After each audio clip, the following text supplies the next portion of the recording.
for the next several months leading up to the midterm elections. We know the midterm is just a stopping point. We've got a lot of organizing to do, a lot of work to do around making sure that Black political power is never compromised. Is that right, y'all? That's right. All right. Dr. Eddie Glod, we're going to sit down and chat. Let's sit down and chat. Well, our native son, give some greetings to... It is so good to be home. I'm a country boy from Moss Point, Mississippi. And we're out here ready to fight. They think they have done something, but they ain't seen nothing yet. Is that right? Is that right? Absolutely, absolutely. So I'm delighted to be here. Well, you know, they thought the rain was going to stop us, Dr. God, and the rain could not stop us. We cannot be stopped. We won't be stopped. So I want to just start right here because so many folks have been talking about the fact that this is, no, stay right there. No, there's going to be more people joining us. But I wanted to talk just for a moment about some of the blind spots we have. So we know that they have gone after Louisiana with the Supreme Court decision.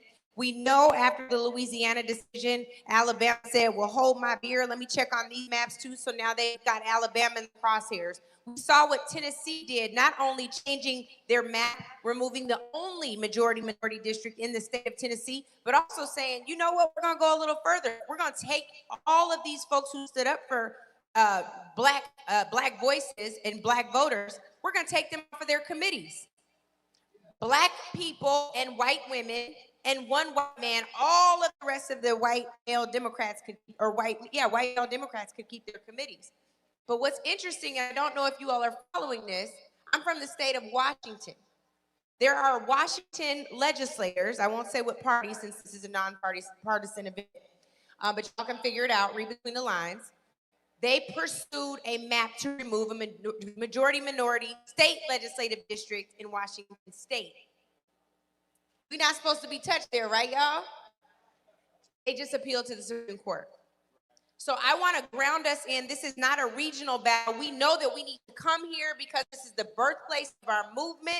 We need to come here to be fortified, to make sure we don't turn a blind eye to the South. But how did we get here, Dr. Glod?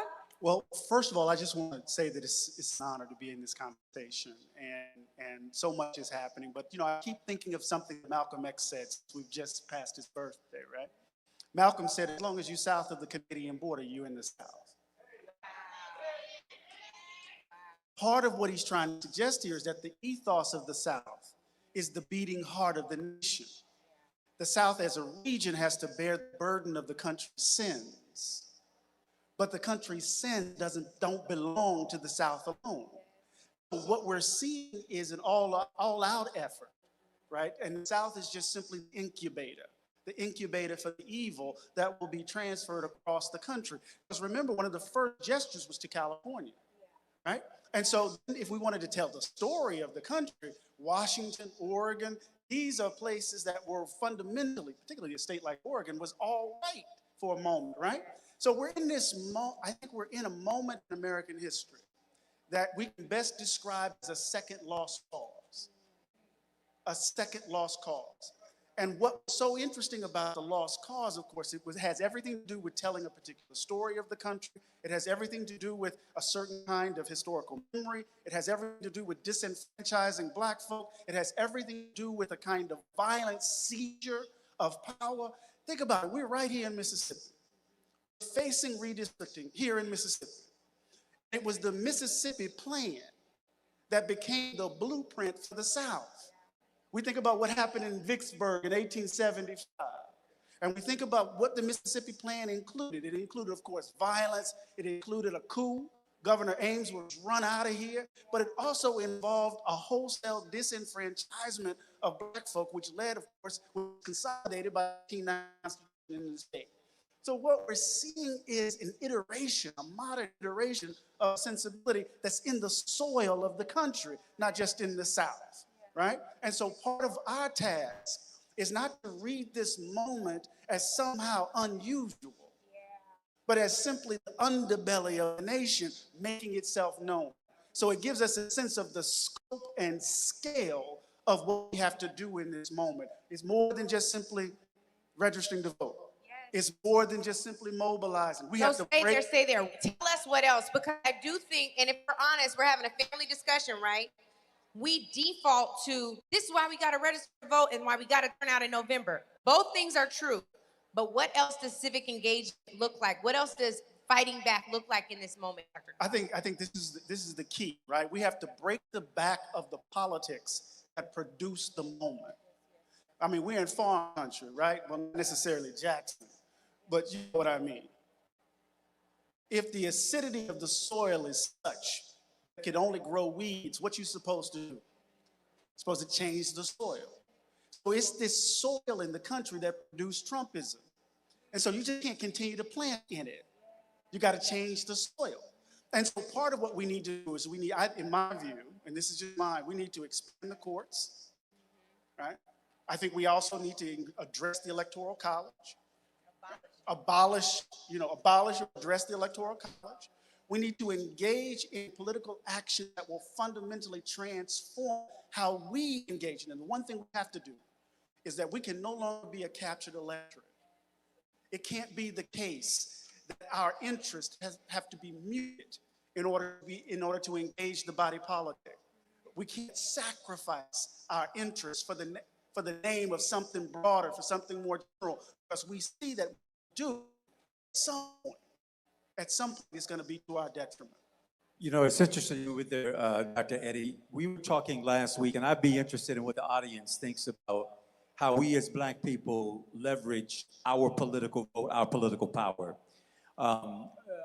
And don't get me wrong, I'm not in the lane of Stephen A. Smith, who says Black people ought to give Republicans a chance and see if we can get something in reverse. I've never heard anybody exercise the logic that you offer your vote to a party who is working overtime to take away every right that you have. He also underestimates the sophistication of Black voters, in my opinion, and our ability to realign when we need to realign. We were Republicans at one point. When the Republican Party got away from us, we did a great alignment, and we chose to align with a party that was expressive of our interests. And now we're at a place, I feel, where Democrats have had 60 votes in the Senate. Frankly, during the time of Obama's presidency, 61 votes. We've had a majority in the U.S. House of Representatives, yet there was no reauthorization of Section 5, no girding, protecting Section 2, Section 3. There was no expansion of the U.S. Supreme Court. In fact, we got our Supreme Court justice robbed from us a year out from Obama's retirement from the presidency. And a Democratic Party in some realms believe that even though this redistricting may remove Black seats, it may create the opportunity for white candidates who may be the right type of Democrat to potentially run, compete, and win some of these seats, which tells me that there are people out there who are supposed to be allied with us who are missing our point, which is this isn't about the Democratic Party necessarily. This is about Black voices and Black representation, Black votes, Black issues, Black money, and our ability to elect leaders who reflect us. So if we are right now in a party where we may not be 100% aligned on why this fight around redistricting matters so much to Black voters, should we be thinking about what it looks like to have coalition governing like you see in Europe and in other parts of the world where you've got multiple parties, and let's just say we were the Black People Party. Yes. And the Black People Party decided that we were going to support a Speaker of the House who was going to advance the Voting Rights Act, reassure it, and make sure the courts can't get around it, who are going to create the kind of agenda that creates empowerment for us rather than, wait, it's not your turn yet. We need another cycle. Wait just a little bit longer. We don't want to lose our opportunity at a majority. Let's put your issues just to the side here while we figure it out. And when we figure it out, we'll come back to it. And by, come back to it never comes.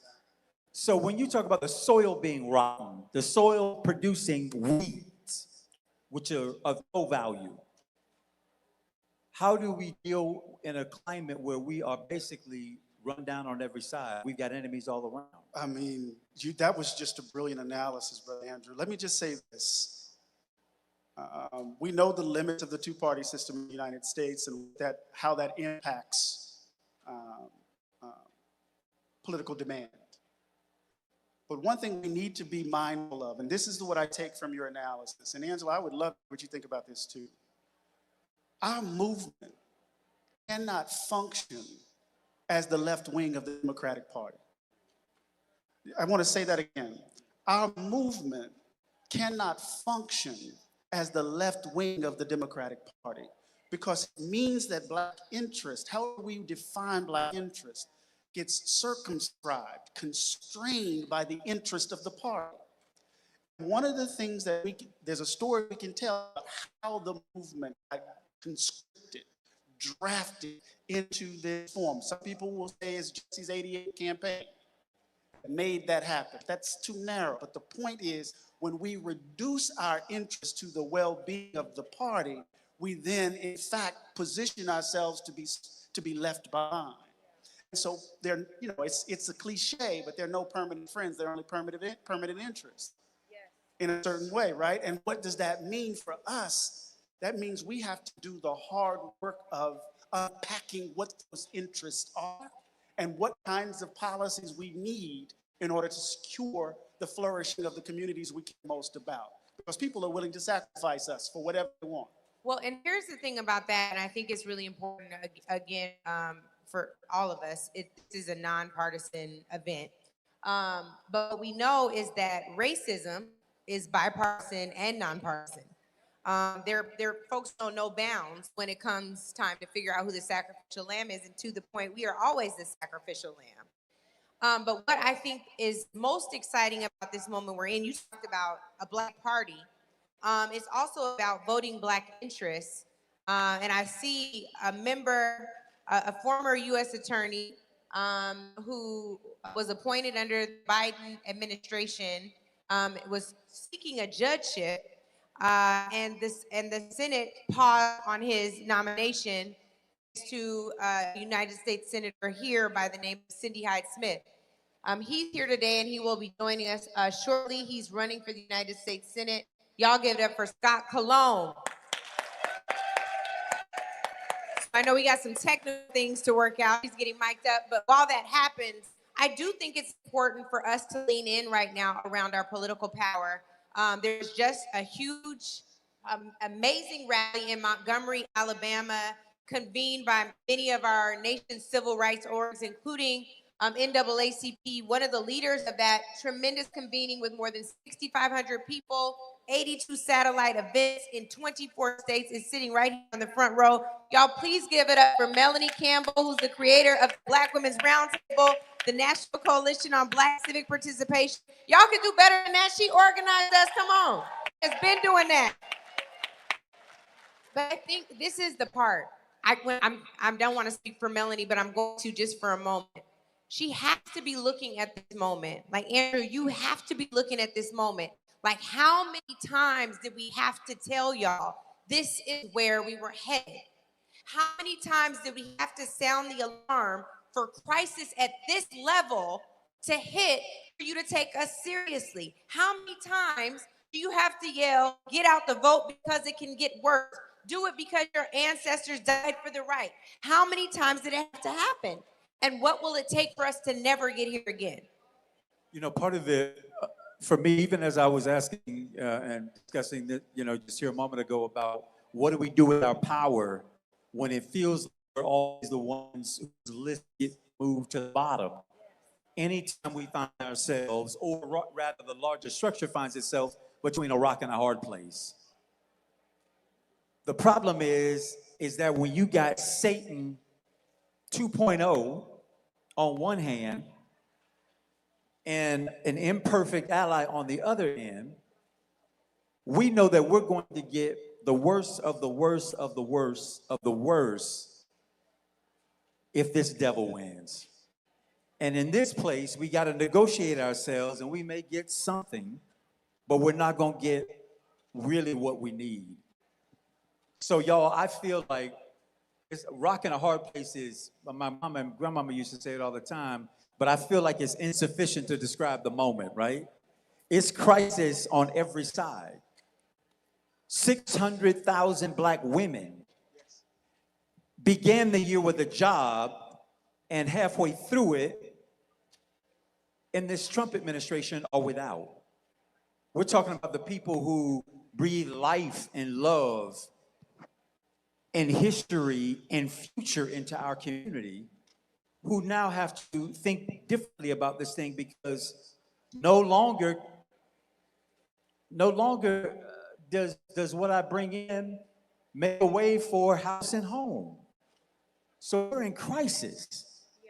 So in crisis, how do we negotiate our political power to get better, do better, while at the same time we're in a sinking ship? So to that, how do we get better, do better? Part of that, y'all, is we have to elect people who are representing our interests. This is, I know it's nonpartisan. This is not an endorsement. It's just the fact of the matter. This is a black man. He's been black his whole life. Okay? He said, I'm a cheer for that. I love that.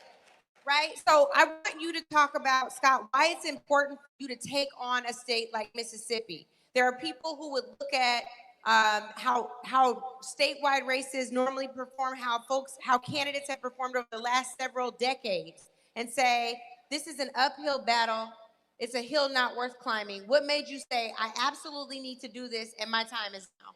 Listen, it's people in this audience that made me do it. It's these people. And I'll tell you, too often the country has ignored Mississippi to its detriment. And we've been making progress in Mississippi that doesn't get recognized. If you look at 2018, Mike Espy got within 5 points of winning. 2019, Jim Hood, 4 points. 2023, Brandon Persley, 3 points, 27,000 votes. Last year, Senator Isom broke the supermajority in the state Senate. They drew her map to be 51% African American. She won 75% of the vote, y'all. You need to come here and talk to us too. Come on, ma'am. Come on up here and tell us how to get this done. That's a remarkable point. Yeah. And then you look at the primary.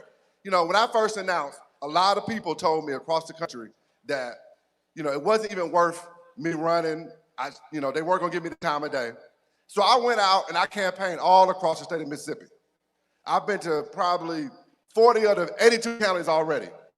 And what the people of Mississippi did for me is they created the momentum.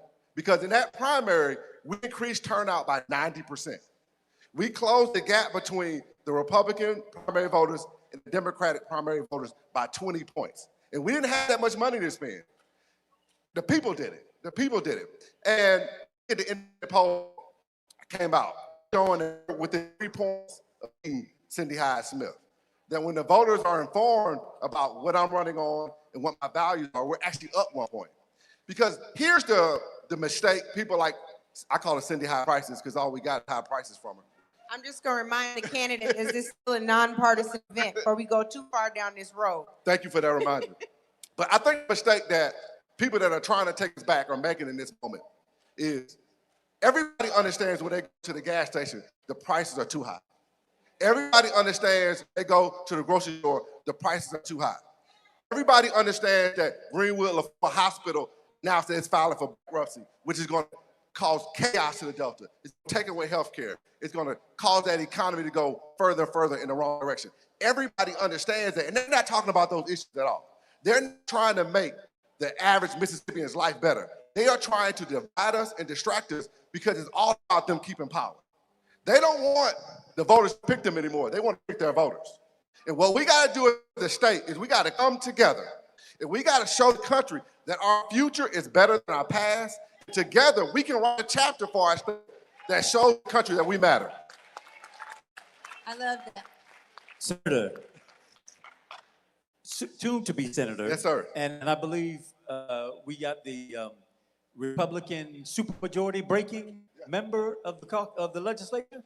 Can you tell us visitors, my wife was born in Jackson, Mississippi.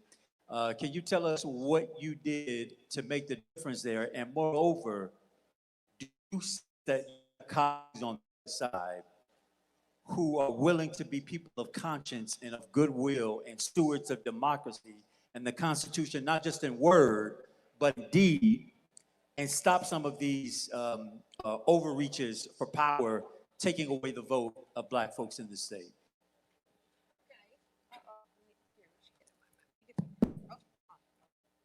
Well, good morning, everyone. Good morning. I'm Senator Theresa Gillespie Isom, District 2, DeSoto County and Tunica County, Mississippi. And when I ran my race in 25, started the primary in June, I had a lot of people to come out and support me. They felt like we needed representation in DeSoto and Tunica County. The young people often would come to me, especially now that I have won this race, and they are so proud. They said, I am so glad to have someone that looks like me, that represents me. When I came in this morning, there was a young man in the hallway. He came to me and gave me a hug. But it's so important that we try to look at the future. What's happening, the people, the past generation, look to see that the future for us is gonna be where we are today, that I had an opportunity to win a race. And now we need to make sure, just like I'm a nurse, my little granddaughter, she's in the 11th grade.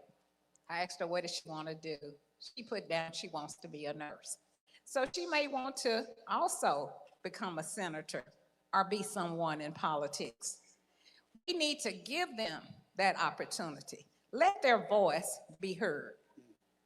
That's really good. I want to make sure that while we're letting your voices be heard, that you all know that on the side of the room, we are also letting your bellies be full. There's free lunch here, and we want to make sure that you all can partake. We know it's been a long day already, but it'll be a longer day, but this is well worth the sacrifice. So, of course, we're Black in America, so we're going to make sure you eat.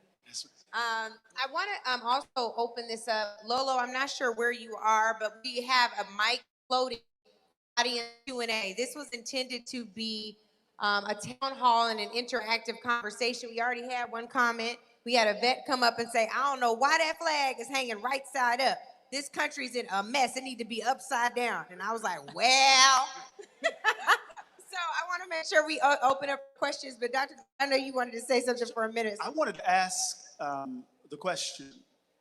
It's important for us to have representatives.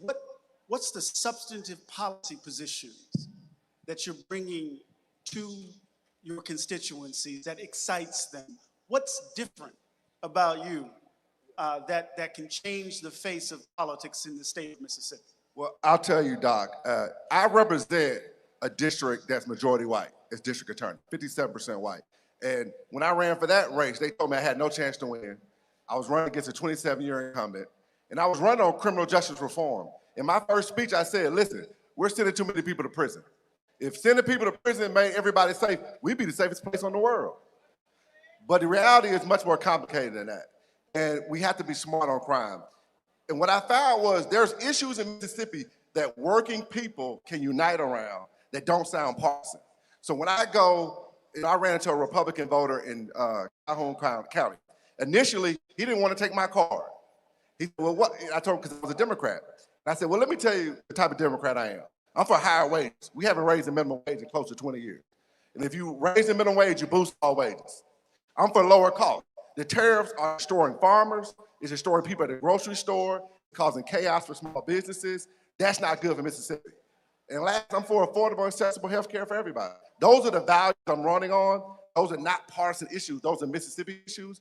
And there are a lot of working class Mississippians that can unite around issues if we can get the message to them. We have to be able to raise enough money to get the message to them. But at the end of the day, my main strategy is I'm not just gonna rely on TV. I mean, I'm gonna do TV, I'm gonna do it. But I'm also gonna get out there and touch people. I go all around the state asking voters what matters to them. And you know what the number one answer I get is? Somebody who does what they say they're gonna do. People do not trust the politicians. So what we have to do is we have to show up listen, gain their trust. When we get back in power, because I do believe we're going to have a moment where this is going to backfire on them. When we get back in power, we have to deliver for working people to make their lives better. So our floating mic is right here. If you have a question, what we're going to ask you to do is say your name and where you're from, and then ask your question or make your statement. We do want to hear from our audience as well. Also joining us, no, not yet. Okay, not joining us, but you all have joined us, so we're going to keep going with this. All right. Go ahead. What are y'all predictions about how bad it gets before? We know in the history of the country, particularly as the people, our progress, our advancement is often immediately followed by the clawback. We win, and then we seem to lose more than we thought we had won. And then we win again and we go back.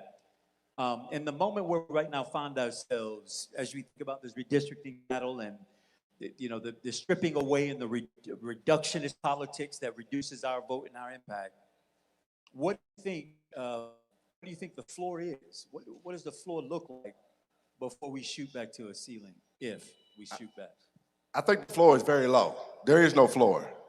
I mean, I think what they'll do is people like Chad White, Governor Reeves, they're going to try to divide the state up in ways where they just keep power. So they don't have to be accountable to voters. And it won't just stop with congressional districts. It'll go to the state house. It'll go to the nonpartisan judges. They'll try to keep as much power as they can. You want to speak to that? Yes. On April 3rd, 2 days before the end of the session, a resolution was being written. And the resolution was to remove my seat and also Johnny Dupree's seat. That resolution was brought to the committee, but the committee did not pass it. And my thoughts was because of the Louisiana caucus decision that was, being brought up. Because at that point, we had so many other, seats that they wanted to look at. So soon as the decision was brought down on the Louisiana caucus, then the governor now says he's going to look at all of the seats. So my seat, District 2, which was brought about as far as lawsuit that occurred in 25. It was presented because of the fact that we did not have a representative for the Black people there in Tunica County. I am the first Black representative. We should applaud history being made. Yes. But it is a shame that it took to 2025 for that to happen. Right. And I'm the first female. So I was a double whammy. First Black, first female. And, the people came out, they voted. My opponent was doing everything they could to stop me. But God had a plan. And I believe, again, that God will continue to have the plan because we as a people need representation. I love it. We do have an audience question right over here with Tyleek. Tyleek, wear your hand so they know you are the one with the mic. Thank you. Yeah. My name is Richard Coleman, and I'm probably one of the oldest members of the NAACP. Also, I was an elected official in Meridian, Mississippi. But my question is, what are we doing to engage young folk to carry the torch? We can talk it or we walk in it. Are we going to the school district and visiting schools and talking to young people, the churches, and saying that their voice is a vote and their vote do count? I have so many young people say, why should I vote? It don't go, it don't count. I said, well, let me tell you this, young person and old folk. If you don't vote, it counts anyway. It counts for the opposite side. That's good. So I think we should engage ourselves and for us old people that's been in the office of ownership, we need to identify young folk and engage them in involving in public rights, civil rights, quality education, all those factors is very important. God has blessed me to see 85 years. And I started when I was about 12 years old, drinking out of water fountain. Say color only. Bathroom. Sitting on the back of the bus. But I didn't just go along with that. I stood up. And I got drafted in the military. I'm saying this because it can probably inspire young folk to get involved and you have a voice. I got drafted in the Army. I joined the Army Reserve because I said, why should I want to be part of an organization that's killing other folks? My aim is right here in Meridian, Mississippi, when I can't use public accommodation. So I'm saying this because I'm going to show you how with God you can do pretty much. I ended up teaching race relations for all military. I did it for 13 years. They say race relation and then they change to human relation. And you got to walk the walk. If you don't walk the walk and just talk the talk, it don't mean nothing. Engage our young folks.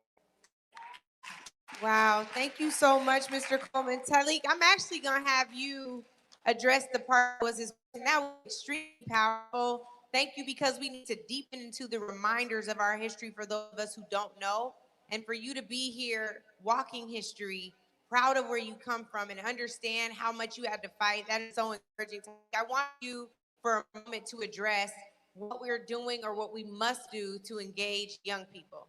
Absolutely, and I want to just shout out to you for sharing your story. We stand on the shoulders of sheroes and heroes of our elders who paved the way. So let's give it up for all of our elders in the room. I want to share something that my mentor shared with me. He said, it's not about a generation that has it all or a generation that has all the energy, but it's our synergy that matters. And I would implore each of you in your respective places to ensure that you make room for young people to be at the table in those conversations, to make sure that they feel included, that they are included, and that their voices and that their ideas come to fruition a part of your plans. I know oftentimes it can be uncomfortable, and we can be uncomfortable in places where things may look different, but it's all right for things to look different, right? Because it is the differences that help shift the narrative, to push the envelope a little further. So I encourage you to get uncomfortable. It's all right with being uncomfortable, because complacency is what? The enemy of accomplishment. And what we are doing in this space, we want to continue to have real dialogue and conversation with young people, having tough conversations sometimes and meeting them where they are.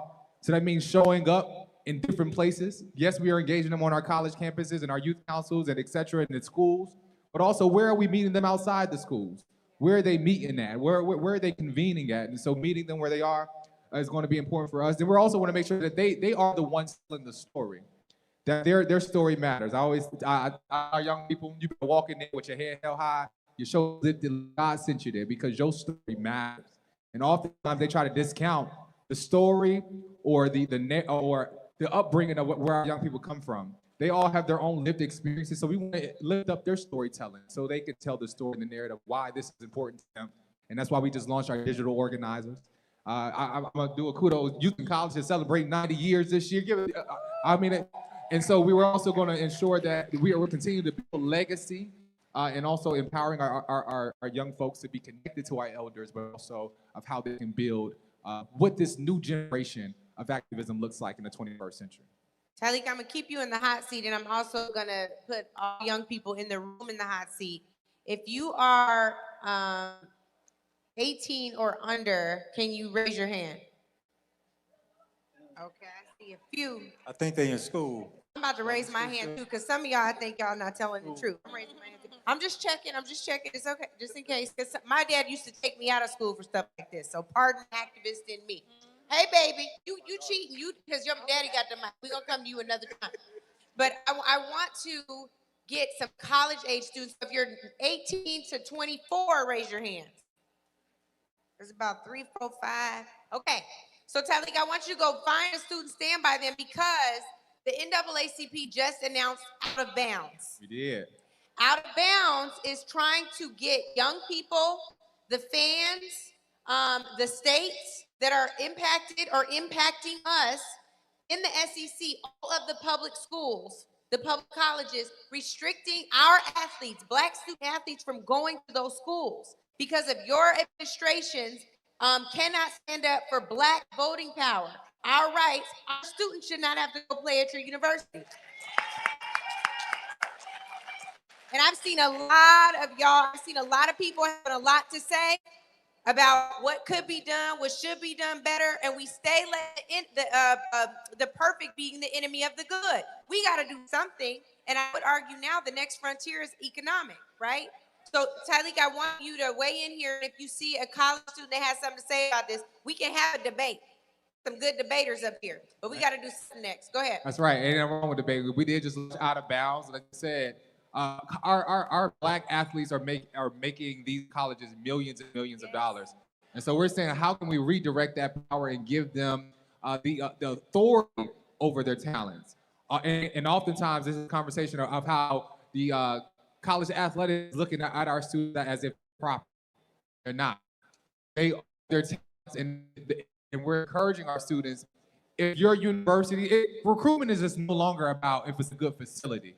Recruitment is no longer about if the coaching staff is good. There's some good coaching staffs at our HBCUs, right? Let's get it right. But recruitment is also about if your university will stand up for your diversity, your equity, and your inclusion. So we're encouraging our students and our athletes to ask that question on that, and we're doing some evaluations and of these universities.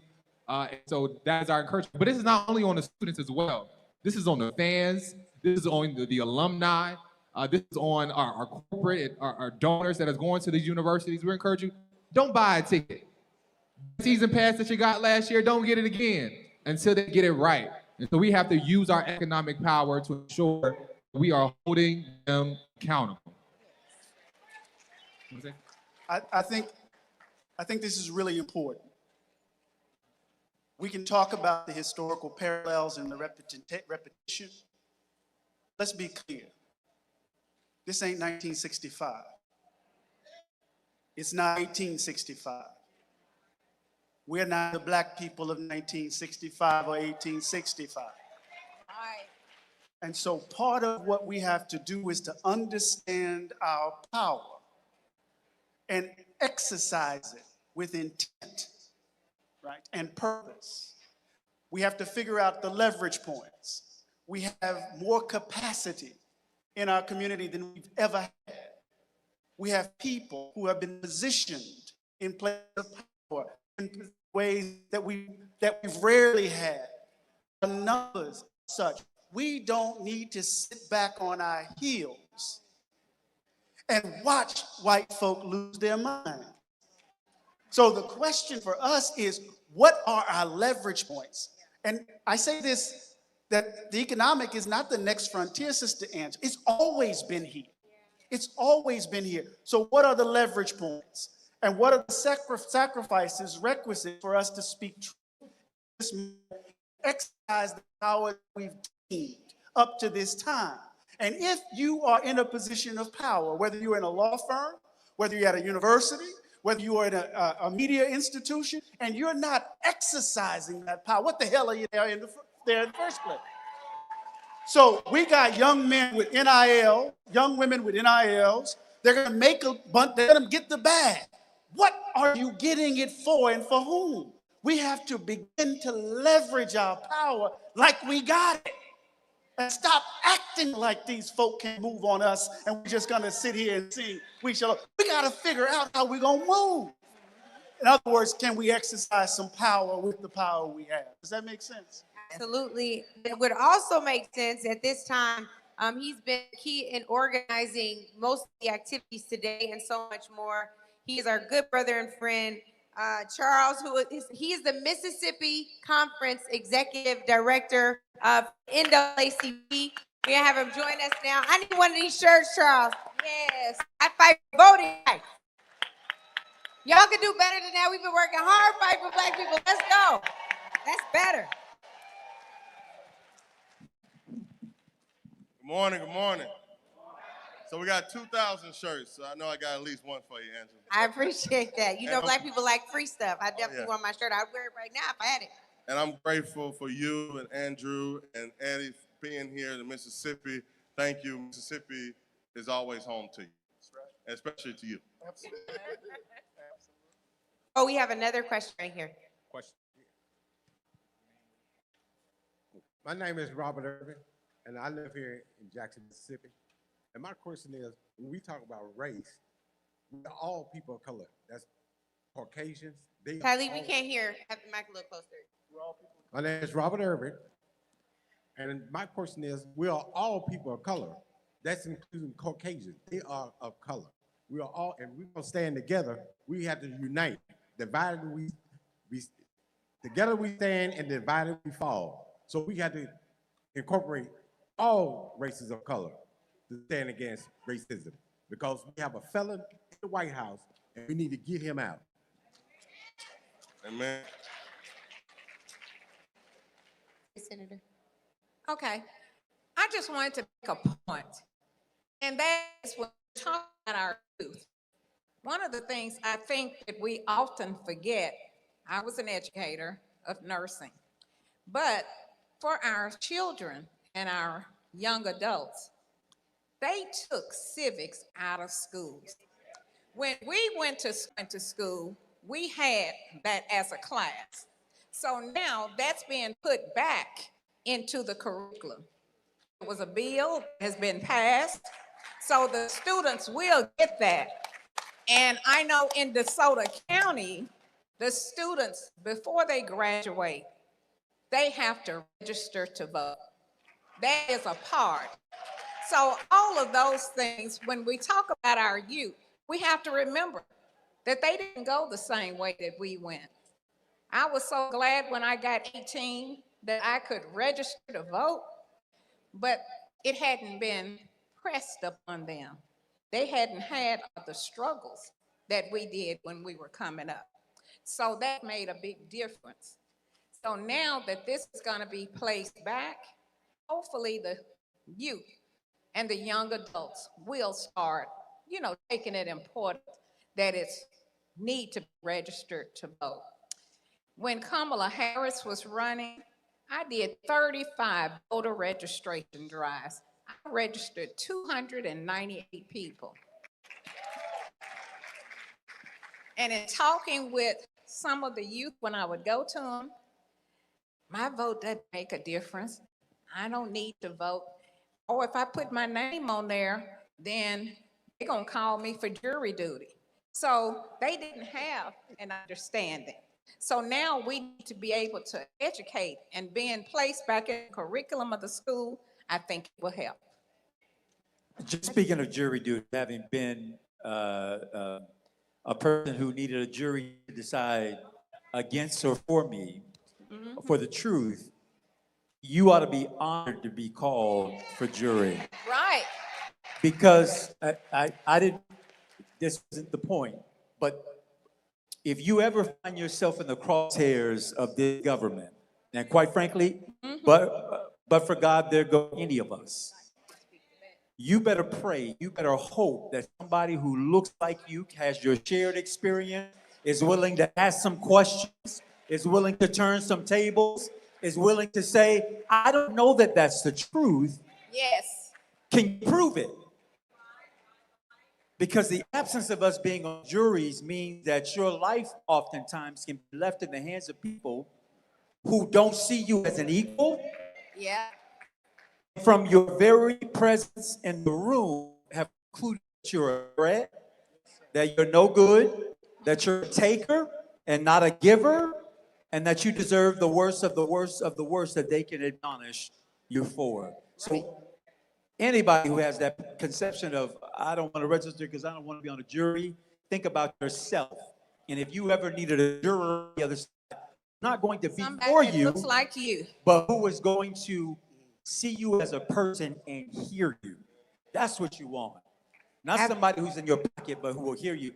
The other thing is, Senator, you mentioned the folks who conclude that this government isn't working for them, that I am registered, but I get nothing from it. This is one of my big fears about this redistricting fight, is that if they split us in such a way that there are never enough of us to make a difference in their winning or their losing, Correct. why would they ever have to pay attention to our issues? If they can split us up into all of these districts, and at the end of the day and at the beginning of the day, they know that you didn't put them in office and therefore you can take them out of office, and so they have no reason to be of service to you. Right. This is the point. The folks who conclude that the government isn't working with them are daydreaming, living a life with real needs that are being ignored and not being met systemically. Because if it's happening to one of us, that's not a system. That may be a mistake or fall through.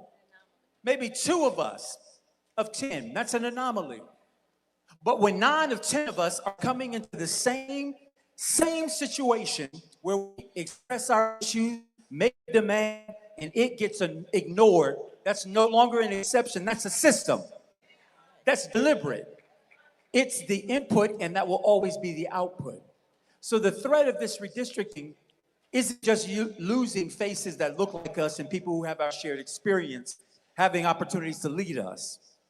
It is that they can break us, crack us, divide us in such a way that in a state like Mississippi, where you are a third of the population, and of your entire congressional delegation ain't but 1 black person, and that's today, because tomorrow they want to remove that seat. Make it make sense that in a state where a third of the people in it are black, yet the congressional delegation looks nothing like a third of the state. 40%. 40%. The point being the same. One of every 3 And let me people say, left. they will not touch Congressman Benny Gordon Thompson's seat. They will not. They better not. But they may try. But the point is, which is they have a goal oriented to their goal, and the way they have the power, they think, to do it, which is why our clapback has to be louder than their first step. Our clapback has to be louder. We have a question in the back, and as more people are coming in, please know that there's free lunch over here. We want to make sure you are fed. Go ahead, Tyleek. I know there's a few. Could we take 2 if possible? So we. Yes, and then maybe this too. On this side as well. Yeah. My name is Josephine Odessa Kelly Johnson, and I'm from Cleveland County. I have a question for you all. Have you all ever tapped into the resources that you got that haven't been tapped yet? If you ask the people over 60 to raise their hands in this building, you'll get a great amount of people. Oh, yeah. And those people over 60 are your foxes in your hen house. They can go out. Have you ever thought, he wanted me to repeat my question. Have you ever tapped into the people that you got that will help you? Oh, yeah. If you go and look in this room, it's gray hair all over this room. and some of them got wigs on, but She called y'all out. She was like, the gray hair not showing because you got your wig on. I love it. Come on, tell the truth, mother. Come on. And somebody said a little dye. But we are some of your strongest helpers. We are your grandmothers, your mothers, and your aunties, and we are the people who can go out and tell the young people what's going on, what we went through, how we went through it, and when we went through it. But you guys go out on your own. Take your foxes with you. Well, I'm gonna tell you what. We don't go anywhere without our elders. I was raised by an activist who is 82 years old, and one thing he won't do is let a day go by without telling me of what my responsibility is, mother. So please know we hear you loud and clear. This morning, and you all will appreciate this, there was, of course, a primary yesterday in several states, including Alabama and Georgia. In Georgia, there's a lot of Black folks who made history in primaries. But there's a Black woman who was the history maker to me, an elder. I think she said she was 85 years old, and she had a T-shirt on where she had a certificate that was basically her voter registration from Georgia from a long time ago. She had an I voted sticker on from yesterday, and she was actually giving the amount they had to pay for a poll tax back in the day. She said that they had to pay $2 or $3 to vote, and they didn't earn $2 or $3 in that week. So she said that was how expensive it was to vote, and she said sometimes they would charge people even more. So she talked about also the vote counting and how important it was that you had to make a decision that this time period for all of us requires sacrifice. So as we say, you know, it's too expensive for these young people to miss out on that scholarship money or that NIL money. What's worse is the NIL money isn't even guaranteed because on the, I can't say it because we're nonpartisan, the other side's agenda right now is something called the SCORE Act. Like keep score, somebody in here Google the SCORE Act. The SCORE Act is a bigger threat to name, image, and likeness NIL deals than any protest that NAACP is putting on. So that's the bigger threat. Just like they coming after your maps, they coming after your NIL money anyway. And it's not just for state schools, it's for all schools throughout the country. How you doing? My name is James Mississippi. My question is in regards to what my grandmother here was talking about. There are a lot of seniors, and everybody talks about the youth, younger than 24. But there's also a giant group of people in my age bracket that just kind of drop off. Because when I was in college, there was things like the outbound program, somebody asking to join the NAACP. But here I'm 37, and I missed a couple of voting sessions, but I know I'm not the only one. So my question is, what's being done to branch everybody together? Because 25 to 40 is a giant section of our workforce, of just the economy, doing a whole lot of millennials. So what's being done to put all three generations together, the ones in the middle, the youth, as well as the seniors? Thank you for the question. I answer part of it, and I'll talk about Mississippi. About 15 statewide organizations got together this February, and we began to build out a Mississippi plan. That Mississippi plan includes 7 lanes.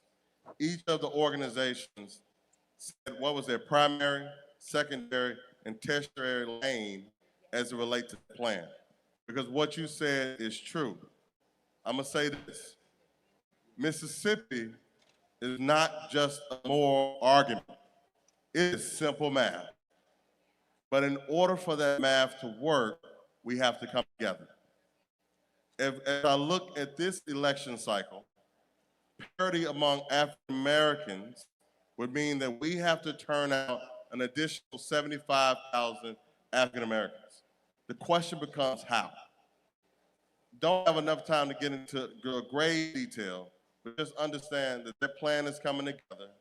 Groups have talked about what piece of it they're going to take, whether it's voter registration, whether it's knocking on doors, whether it is phone calls, text, direct mail, other forms of communication, et cetera. what about leadership pipeline? Exactly what you're talking about, bringing people into the fold, thinking about the through line of the approach to civic engagement from before you able to register, you are in your senior years. Because at the end of the day, if you're going to win the city, it's going to all of us. Yes. The last thing I say about this is that I am an organizer. I am not an activist. I don't like to be behind the podium. I like to be with the people. And the reason being is because oftentimes we come together in these types of moments, but we have to have the next. We have to come together and build the strategy, build the plan, work the plan, because ultimately our North Star should be changing the material conditions of the lives of others. So I'm grateful to the question, and I believe that we're going to do it this year. I feel the energy. There is a crisis, y'all can clap for that.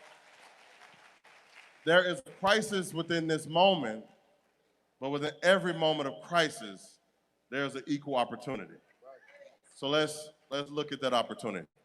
Thank Angela, you so much. before- yeah. Really quickly, I want to let's give it up for candidate for the United States Senate, Scott Colomb, and also State Senator Teresa Gillespie Isom. They're going to go now, but we have some other guests coming up. I want you to keep clapping, and actually, I want y'all to get on your feet and give it up for my forever boss, Benny Gordon Thompson, who represents this state, District 2. I want him to come on up here. Yes, boss, it's a whole call out. Come on up here and get all this love from this room. I want y'all to keep clapping because the legacy of someone who called for, well, hold on, let me give him all his love. Hold on.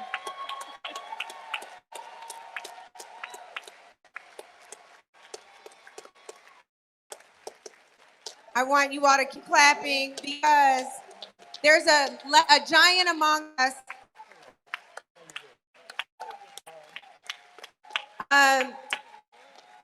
Okay, now I need y'all to listen for just a second. So there is the legacy of a giant who we lost this year, who is also in this room right now. That giant called for a constitutional amendment to protect voting rights. And I think many of us thought for a long time that probably wasn't necessary. But we see today just how fragile democracy is and our civil rights are. The person here who's now representing Chicago, Illinois, is Congressman Jonathan Jackson, the son of Reverend Jesse Lewis Jackson Sr. Give it up for Jonathan Jackson.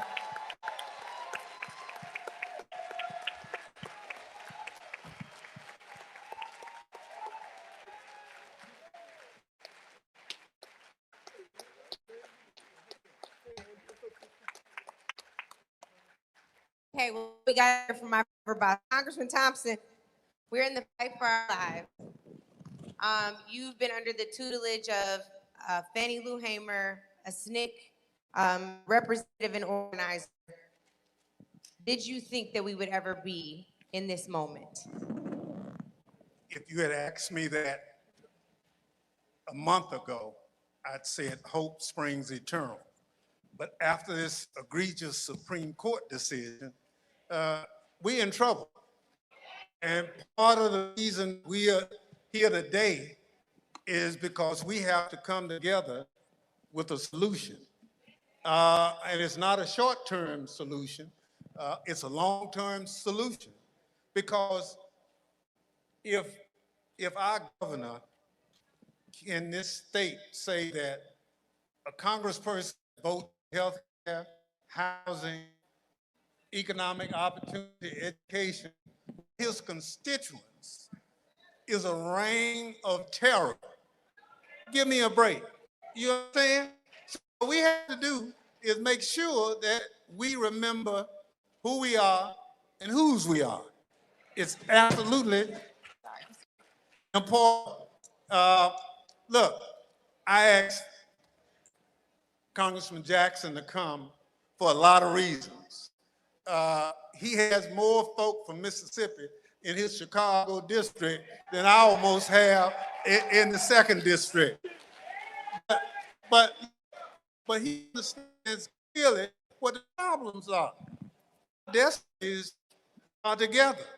So it doesn't matter where you are in this country, it's the system that oppresses us.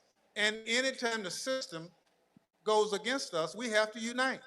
And so part of what you will be seeing the rest of this day is people coming together, from all parts of the state. They're watching Mississippi. So goes Mississippi, so goes the South, and so goes the rest of this country. Our legacy is built on the backs of a lot of people. And so we can't let short-minded people turn us back. Now, we don't have to act like the crazy folk did on January 6th, but you're gonna know we upset. You understand? So part of people being here today is you don't like what's going on. We don't have to burn anything. We don't have to threaten anybody. But we're going to exercise those democratic options that this Constitution, rule of law, provides us. And guess what? Common sense, motherhood is a good thing. And so if we use it, we can make it. So I'm happy to be here. Angela was one of those radicals I hired when I got to Washington.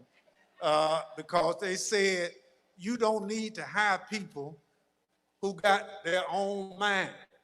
You don't need to hire people who understand where they came from, because they are dangerous, because they will influence other people.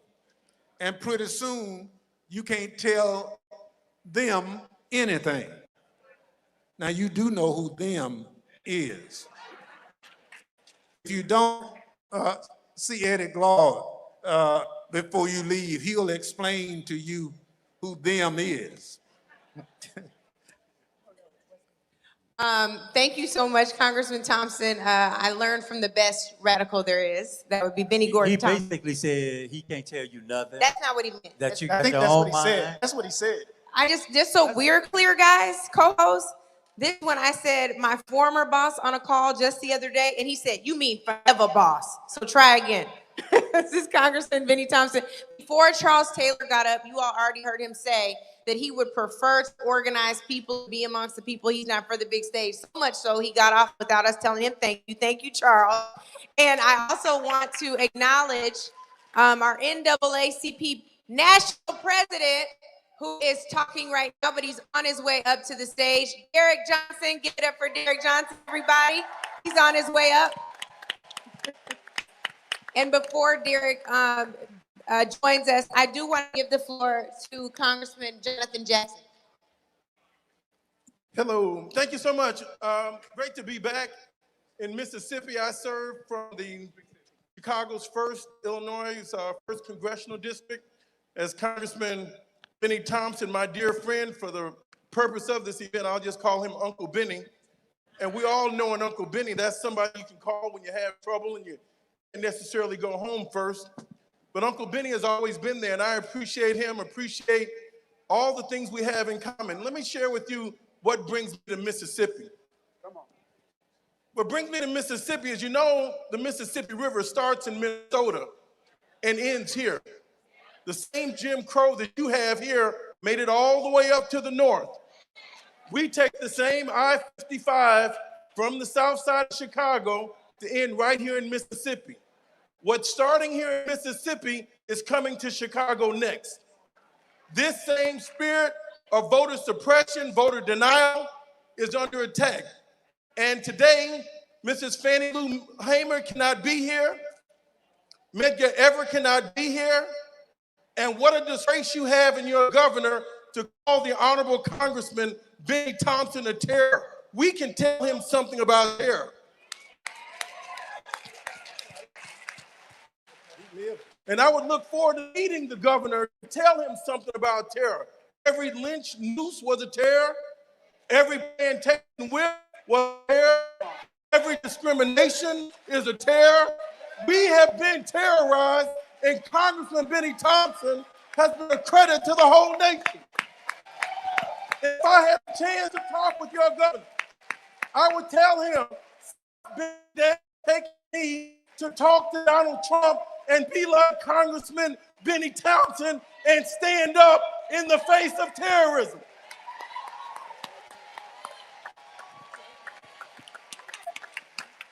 Now, my time is up, but I hope you stick around for 1 o'clock because I came here because I'm mad as hell about them calling Congressman Thompson terrorist.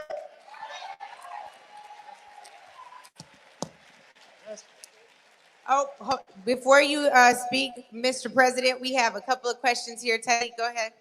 That might have to be the last one. We're going to get in trouble. Ooh. Hello, my name is Bobby Bingham Morrow, and I'm from Vicksburg, Mississippi. And I want to challenge all of the communities that are here today. In Vicksburg, we're trying to determine how we can get a larger number of people to vote, because we know that we have the numbers in our community, but they're not voting. One of the areas that we have not targeted enough are our convicted felons. It is so easy for our convicted felons to say, oh, I'm a convicted felon, so I can't vote. But what we have to do is go a bit further and say, what's your conviction? Because there are only 23 crimes that will take away your right to vote. Drugs is not one of them. Drugs does not take away your right to vote. And so when that individual tells you, I am a convicted felon, you hand them a voter registration form, get them to fill it out, and you take it to the courthouse.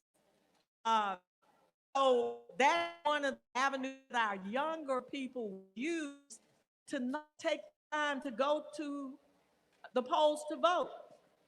The other thing that we have to do is one thing we need to go back to where the parents are in charge and the children are not. That the parents will tell the children, if you live in this household, you are 18 years and older, you need to go to the polls to vote. So come on, let's get in the car and let's go register to vote. And on election day, we get up together and we go to the polls as a family. I have a whole lot more to talk to you about, but I know we don't have the time. I have a lot of questions, but that's my challenge, is that we will, each one of us in this room, will find us 2 convicted felons and make them our target. And it's not going to be in a day that you'll get it done. If that person has committed a crime that will take away their right to vote, then this is the opportunity for you to work with your local state legislator to take all of those applications to get voting rights restored back to the legislature to help those individuals get their rights restored. Now, in our Vicksburg community, we have about 20 people on our list right now that are working to get their voting rights restored. We have been successful in getting, over the last 10 years, we've been successful in getting only one person's rights restored. But it takes a while. It's not something that you can just let go. If they will fill out that application, they want to get registered to vote. Thank you. Thank you so much. At this time, I want to yield to President Derek Johnson from the NAACP, who's doing great work all over the nation. Let's give it up for Derek, please.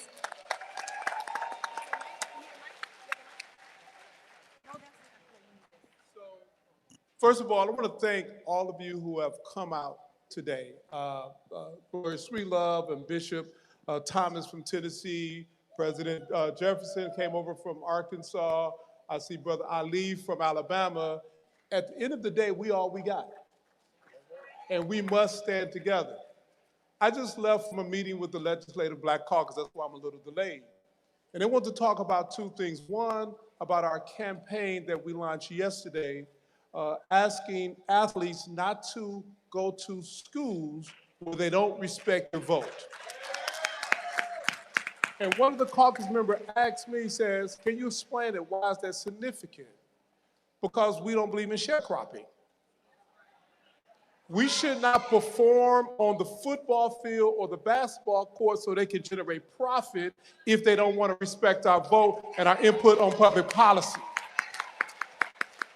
And for these state institutions that are flagship, that are generating over $100 million a year off the backs of our talent, we should end that sharecropping system immediately. And the second conversation I was having with the Legislative Black Caucus, I say, don't make the mistake of I.T. Montgomery. Now, some of you may not know who I.T. Montgomery is. That when rich white folks had the fight that we call the Civil War over money, the rich white folks in the South wanted to maintain an agricultural-based economy off the back of Africans who were in a system of slavery. And those Africans picked up arms and we defeated the Confederacy. We freed ourselves.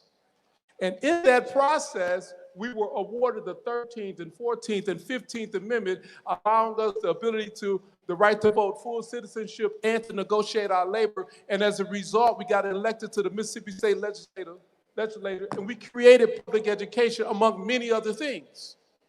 And we began to prosper until those rich white guys cut another deal over who would be president. Hayes still didn't compromise. And in that process, they said, you support our candidate, Rutherford B. Hayes, we remove the federal troops. We are in a Hayes-Tilden compromise moment. That the deal has been cut.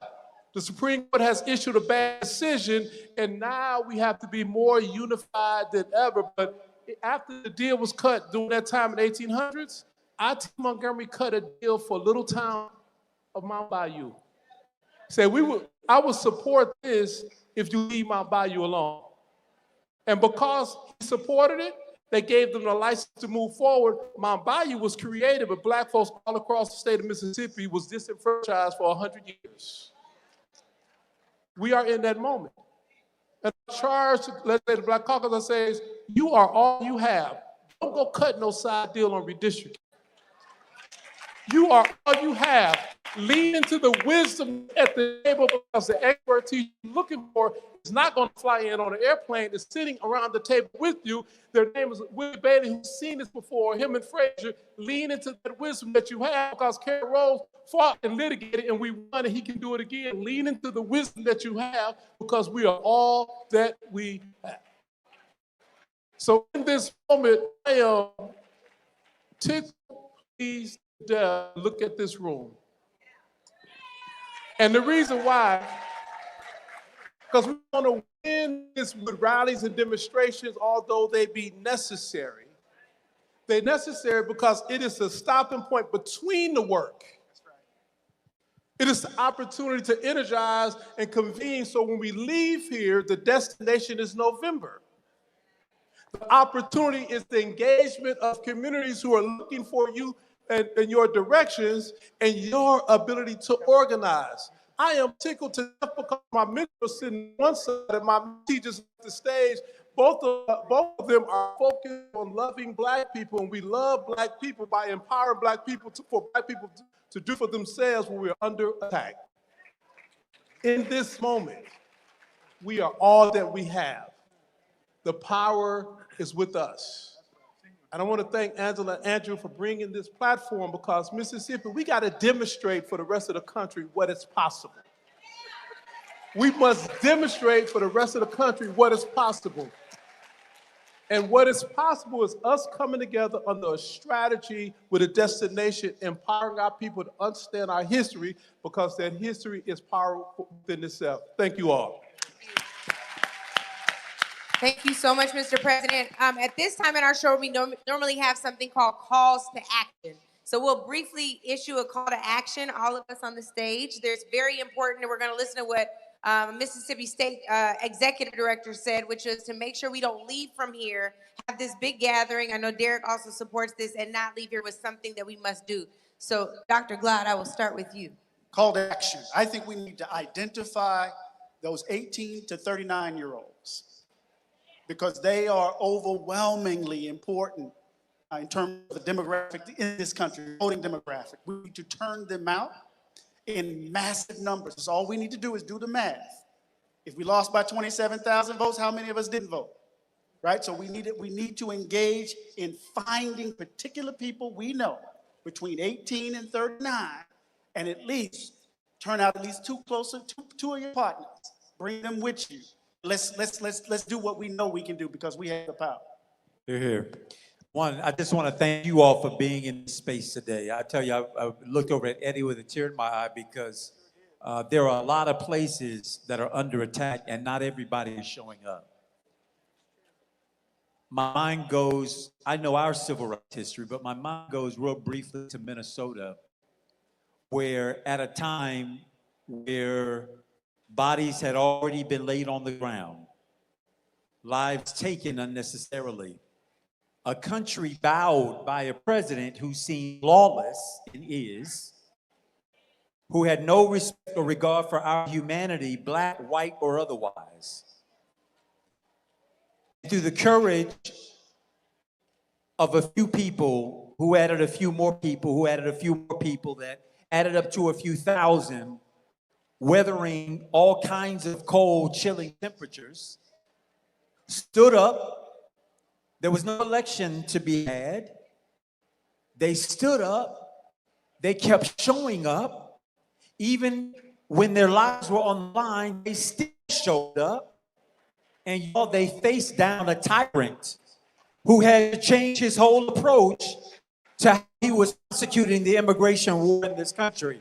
Now, I don't think for a moment that this man has his heart changed.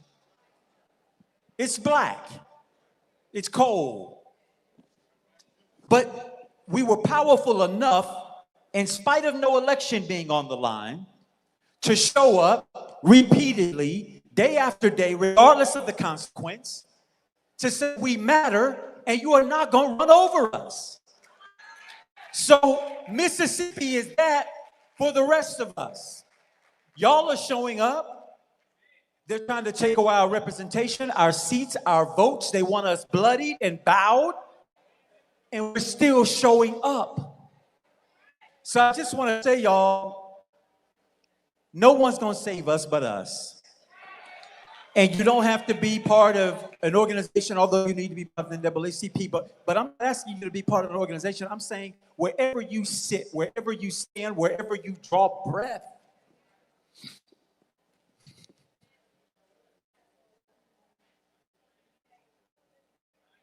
God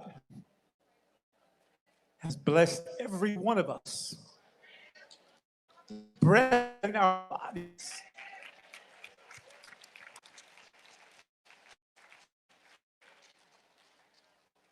And so as long as we draw breath, they ought to fear us because they know that we are not going to let this crisis pass without us getting the come up on the other side. So that means Derek can't charge you with going to register 10 people and then come back and check on you to see that you've done that job. Your commitment, your agency has to be a contract with yourself that says, I have the power to do something, not everything. I don't have to be the president, the member, the steward member, the pastor, the preacher, the panelist.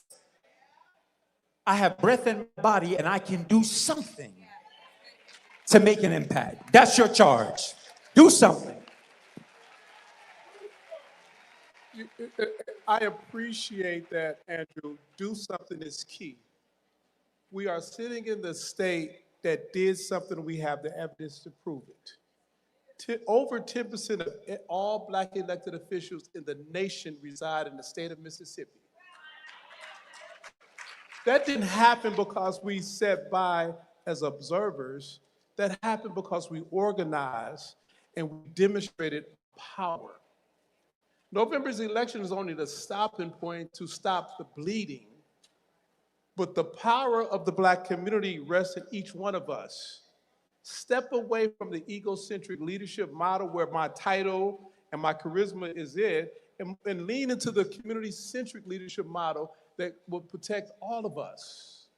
In this moment, we must demonstrate the wrongness in a Supreme Court decision by overwhelming the polls in November as we march to the power that we already have. Now, I'm guilty of this one thing. I have never known anything but black. I have never seen a model but black power.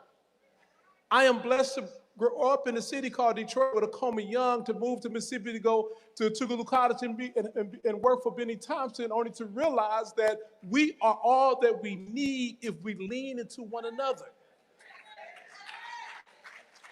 But it has to be strategically, we have to be focused with outcomes, and we have to operate with integrity.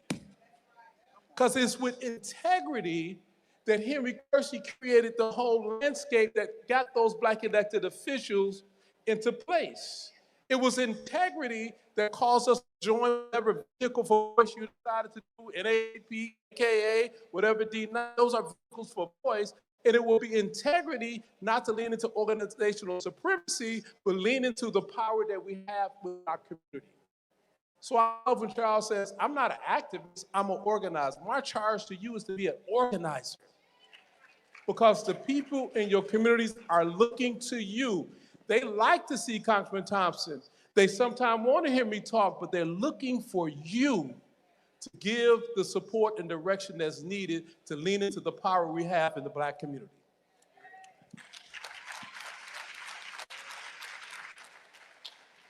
Again, I want to thank you so much. My father, Reverend Jesse Jackson, made his transition just about 90 days ago. And I know that if my father were alive today, he would be right here, right now, in Jackson, Mississippi.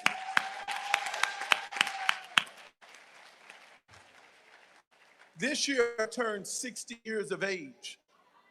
Voting Rights Act passed in 1965. Follow me, please. I'm the first generation of African Americans that was born with equal rights. That's right, that's right.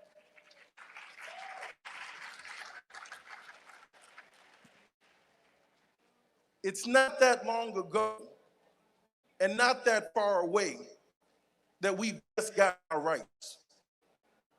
And I want the governor of this state and every legislator to know that thinks that they're going to strip our rights, that they've got the fight of their life on their hands.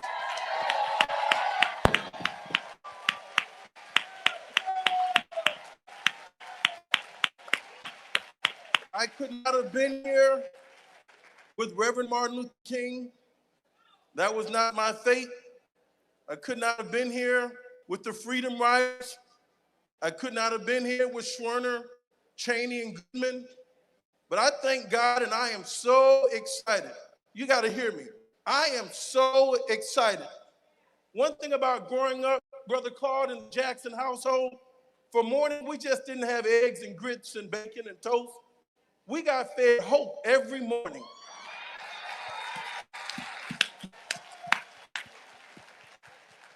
And if they think that we're going to die, they got it wrong. We're only going to multiply. It's so many of us. And the reason they've started the voter suppression, look around, to the left, look to the right. It's more of us than it is of them. So if they can't win it, they want to steal it. You're not going to steal it this time, baby. No way. Forward ever, backwards never. And I want to thank Benny Thompson, Chairman Benny Thompson. Did you see those thugs? Did you see those wannabe gangsters and those insurrectionists? Did you see them scale the halls of the Capitol and defile our nation's capital? Oh, but did you see one man stand up for Mississippi and call them out by name and looked them in the eye and told them about the Klan, unflinching, unbought, unbowed? A man like none other, the Honorable Chairman Benny Thompson. We need him back, DC. We love you, Benny.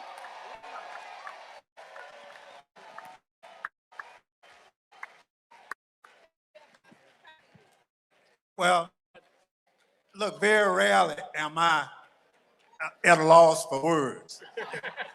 But look, what you see is an original Mississippian.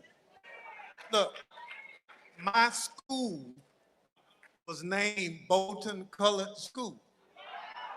So the reason I act the way I do is because I was mistreated along the way. That mistreatment was not something that I wanted to happen. It's because the system didn't want people like Benny Thompson and you to make it. And so I resent the fact that there are people who don't support education, don't support health care, trying to tell me that those of us who do, that we're maladjusted, that something's wrong with us because we care about the people. And look, the toughest job in America is being black, because you clearly have to understand that the system is not fair. Everyone in here has had a situation occur to you that was simply based on your race. That's this country. And so those of us who try to level the playing field, we get called terrorists. You know, my uncle fought with Joan Patton in World War II. But when he came back from World War II, he had to get in the back of the train behind the German soldiers who were white, and he was the one that caught the German soldiers. So that is racism personified. And so what we have at this moment is an opportunity to level set what's happening in this country. The Supreme Court, I thank you for what you're doing to us right now. Because what you are doing is allowing us to unleash the anger, unleash the disappointment, unleash everything that we've had to deal with as a people right now. And so what we will come and do is to make sure that going forward,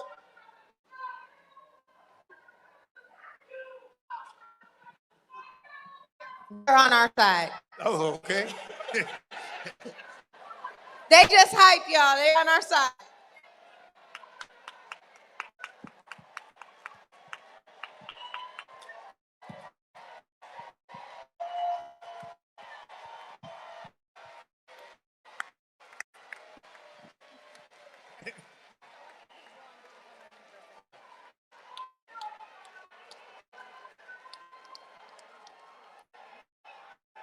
We got some really excited young people in here, keeping that energy going.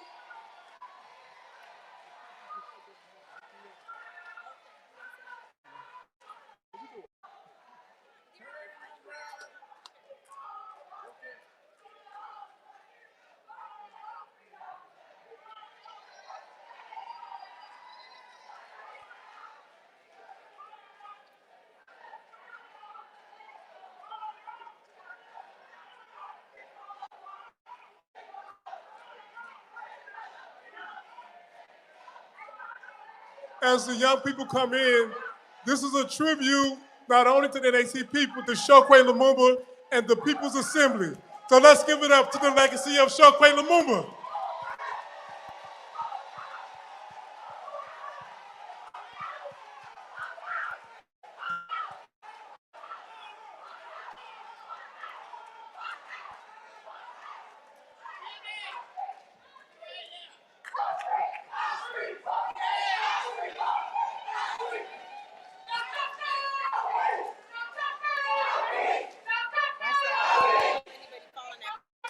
Be careful, I don't want you to fall. Be careful.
These are many of the young people we were seeking just moments ago. I want to shout out dear Senator Wakinia Clanton and all the folks who have been a part of this to make this happen. We're going to continue this part of the program to allow Congressman Thompson to give his call to action. Hi, friends. Congressman Thompson is gonna, no, I want y'all to stay right here. Y'all are welcome. Yeah, stay right here. Congressman Thompson was finishing his call to action. So, boss, I'm yielding to you. Look, I agree with everything's been said. I agree with everything that the people who came in. Let's get this together. Thank you so much.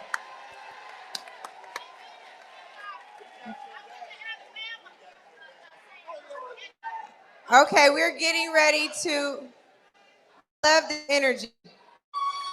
I love it. Keep going, young brother. Keep going. Keep shining. Keep shining. So this has been Native Land Pod. I'm gonna stand up here. Okay, let's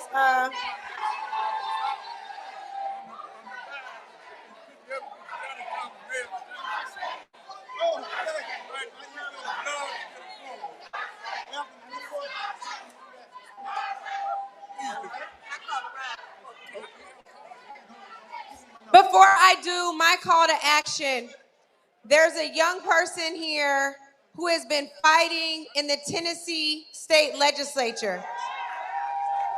He was expelled once for fighting against mass gun violence in the state. Just last week, as Tennessee worked to eliminate the only majority minority district we had, you saw him in the hallway burn the Confederate flag.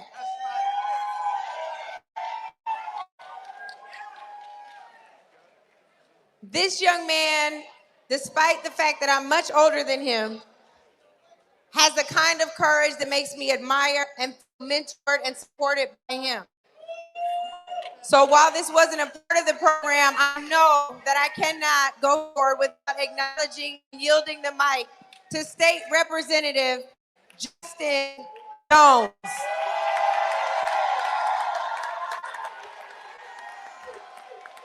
Power to the people. Power to the people. Power to the people. First of all, I want to recognize that we just marched with these young people, my dear sister Rikia here, and these young people who marched down. They ain't gonna let nobody turn us around. Ain't gonna let Tate Reeves turn us around. Ain't gonna let no Jim Crow maps turn us around. And so we come here today because we have a message for the governor. We know that change comes about two ways. Either they see light or they feel the fire. The governor has not seen the light of our movement, so now it's time for him to feel the fire. I burned the Confederate flag as I walked off the Tennessee House because I wanted to send a clear message to the neo-Confederates like Governor Tate Reeves, and Governor Bill Lee, and Governor Kay Ivey, and Governor DeSantis, and Governor Landry, that we will not go back. But most important, I want to send a message we have before you look in front of the stage, a rising generation of civil rights activists. These young people are taking the mantle and saying that it's our time now. That we are not afraid. Come on, young people, because it's your time. Give them a round of applause that they've been leading and organizing. And I'm here today from Tennessee because when they come for one of us, they're coming for all of us. And so what's happening in Mississippi It's happening in Tennessee, it's happening in Alabama, it's happening in South Carolina. They're waging war against black folks in the South. But Fannie Lou Hamer sent us to tell them something, that we're not going down without a fight. That we may not be a swing state in Mississippi and Tennessee and Alabama, but we'll swing back on you. We'll fight back with everything we have. We come in the spirit of our ancestors. We come in the spirit of those who are unintimidated by bullet clubs and water hoses. And so I want to turn the mic to my dear sister here, because we are an intergenerational movement. That we come as one, but we each stand as 10,000. That they're trying to make the hand that pick can no longer pick their congressional representatives. But they forgot something very important in the South. We built this. We built this. We built this. We built this. We built this. We built this. We built this. And we'll tear this new Confederacy down.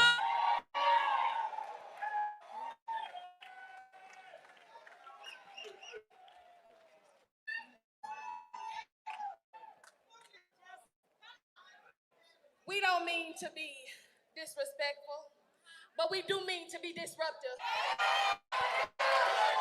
We who believe in freedom shall not rest. And it's a whole lot of young people out here who ain't resting. Because this is our time. This is our generation. This is our moment. This is our fight. And this time, we're going to get it right. I said, we're going to get it right. We who believe in freedom shall not rest. I am not up here as a Rika Bennett Scott. I am up here as a representation of this beautiful myriad of young people who have come together and decided to take on the streets of the city of Jackson as a representation that we will not go back. We will not go back. We will not be silenced, and our time is now. I tell you, it is our duty to fight for our freedom. It is our duty to win. We must love and protect each other. We have nothing to lose but our chains. We have nothing to lose but our chains. I say we have nothing to lose but our chains. Ashe. I hope you get the message. And that's from M.I. Crooked letter I.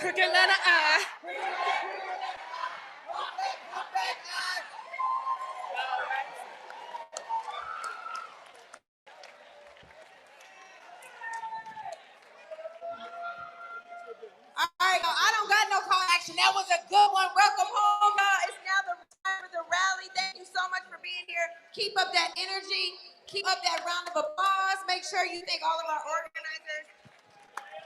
Derek from the NAACP, everyone involved in the Mississippi Voting Rapid Response Coalition. Wave your hand if you're a part of the coalition. Thank you all so much for all you do. Kenya, floor is yours.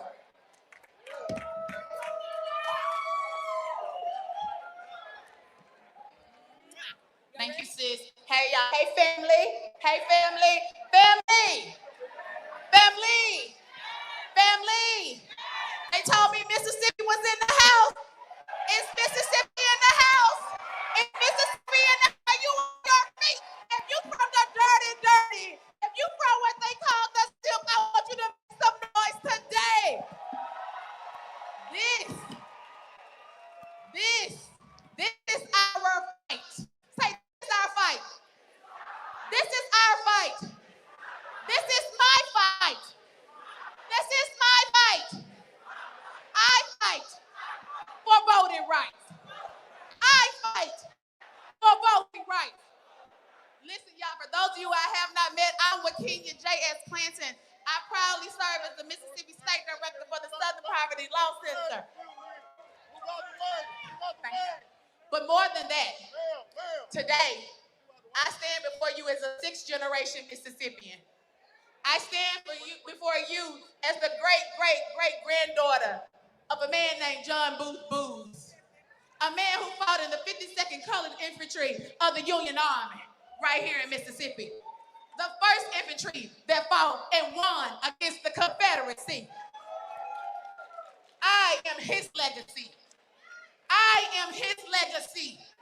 I am his legacy. I stand here on hollow ground.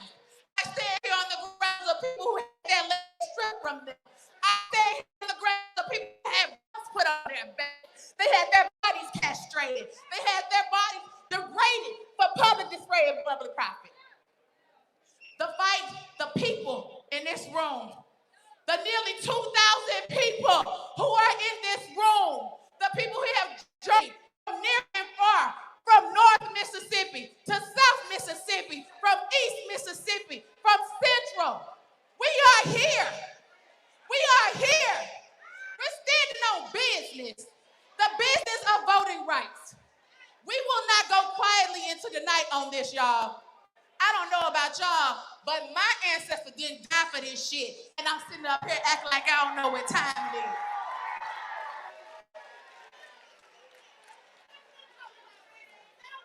Now, don't y'all give me five. Listen, they told me I had a job to do. Fired up! Fired up! Fired up! They told me with some NAACPers in the house, they said fired up! Fired up! All right. Listen, I stand here maybe as your MC today, but I also stand here on behalf of more than 40 organizations in the state of Mississippi who have joined together to say, not on our watch. If you are a member of the Mississippi Voting Rights Act Rapid Response Coalition, let me hear you say, oh yeah, oh yeah, oh yeah. Huh? Give you the live link. Okay, I don't know the live link, sir, but somebody gonna help him. Who got the live link so he can get it, please? Bring it to the stage. Actually, see that lady right there with that headset on. She can help you. Okay, so I know we're excited. I know we're here on purpose with the purpose, in purpose. But we cannot do anything without the divine order step of the man above. And so join me in inviting Reverend C.J. Rose, the pastor of Mount Ham Baptist Church right here in the historic Jackson corridor of, it's not Fair Street District. Okay, Reverend C.J. Rose.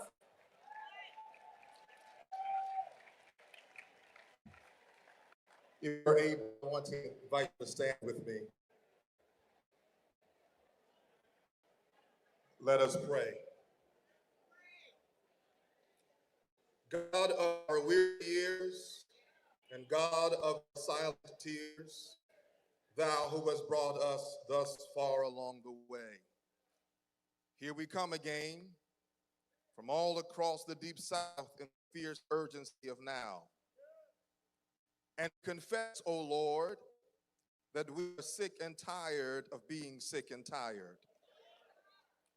For we come standing in the long shadow of Mississippi's history, a history stained by slavery and scarred by segregation, a history where Black bodies were bought and sold, where Black votes were suppressed, and where Black voices were silenced, and where the powerful too often mistook oppression for order and injustice for heritage. Come, remembering the days after Reconstruction, when hope unborn had died, when freedom briefly rose in this state like the morning sun, only to be met by violent intimidation, laws designed to push our people back to the margins, into the shadows, into invisibility. And even now, those who venerate their Confederate ancestors come anointed with their spirits to preach bad news to the poor, to wound the brokenhearted, to proclaim chains to the captive and darkness to those who cannot see, to crush those already bowed down beneath oppression, and to proclaim the acceptable year of the empire. Yet we, the disgruntled, disregarded, disrespected, dispossessed, disinherited, outright dissed, gathered here today not in the spirit of fear, but with power, love, and a sound mind, not praying for victory, but praying from victory. For your word reminds us that we wrestle not against flesh and blood, but against principalities and powers, against spiritual wickedness in high places. And because this struggle is spiritual, we declare that the weapons of our warfare are not carnal, but mighty through God, pulling down strongholds. You've already overcome the world. So now, Lord, we ask for your power. Power to not go weary in our doing. Power to speak the truth boldly in love. Power to tread upon serpents and scorpions. Power to march until walls tumble down. To resist until giants fall. And believe an empty tomb and an occupied throne means God's truth is still marching on. In this third Reconstruction era, be the God of the encore. As you empowered Medgar, Fannie Lou, Ella, Vern, Martin, and Jesse, and countless other unnamed freedom fighters and foot soldiers, grant this generation holy boldness and Holy Ghost power to make of this old world a new world. Let justice roll down like waters and righteousness like a mighty stream. Let truth crush to earth rise again. Now guide our feet while we run this race. Hold our hands while we fight this battle. And remind us that though the arc of the moral universe is long, under your sovereignty and under our strength, it shall bend toward justice. We believe by faith that you've already answered this prayer and have already given us the victory. So in your strong, mighty, liberating name, we pray and give you praise in advance because victory belongs to us. Amen.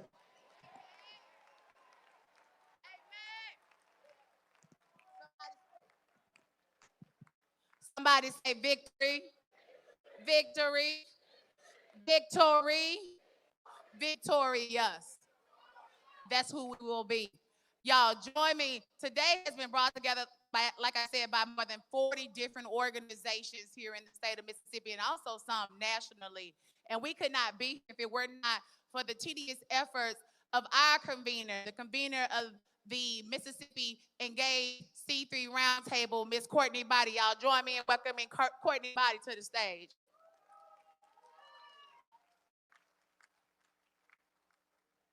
Thanks, Joaquin. Mississippi, are y'all ready? I don't hear y'all. That was weak. That was weak. I said, Mississippi, are y'all ready? So as Joaquin said, I am Courtney Body. I am the Executive Director for Mississippi Engage. And I am standing here today because somebody fought for my rights. And a couple weeks ago, the Supreme Court looked at everything our people fought for and everything they marched for, everything they bled for, everything they died for, and they said not good enough. But I need to know and to hear something today. We are not silent, we are not invisible, and we are not going anywhere. Look around you. This right here, this is what they're afraid of. They are trying to erase us. But guess what? Y'all have proven today that we know our power. What we need to know is that we are going to fight. We will carry it in the courts. We will carry it in the legislature. And we are going to carry it at the ballot box every time. So again, Mississippi, I ask y'all, are y'all ready? Okay, this is our fight. This is our vote, and this is our state. Thank you.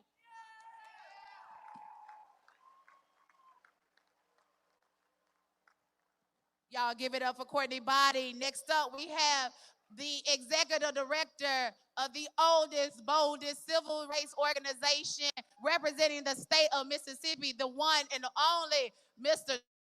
Charles Taylor. Taylor, Jaribu, you coming? Okay, you gonna give it to Ricky. Got it.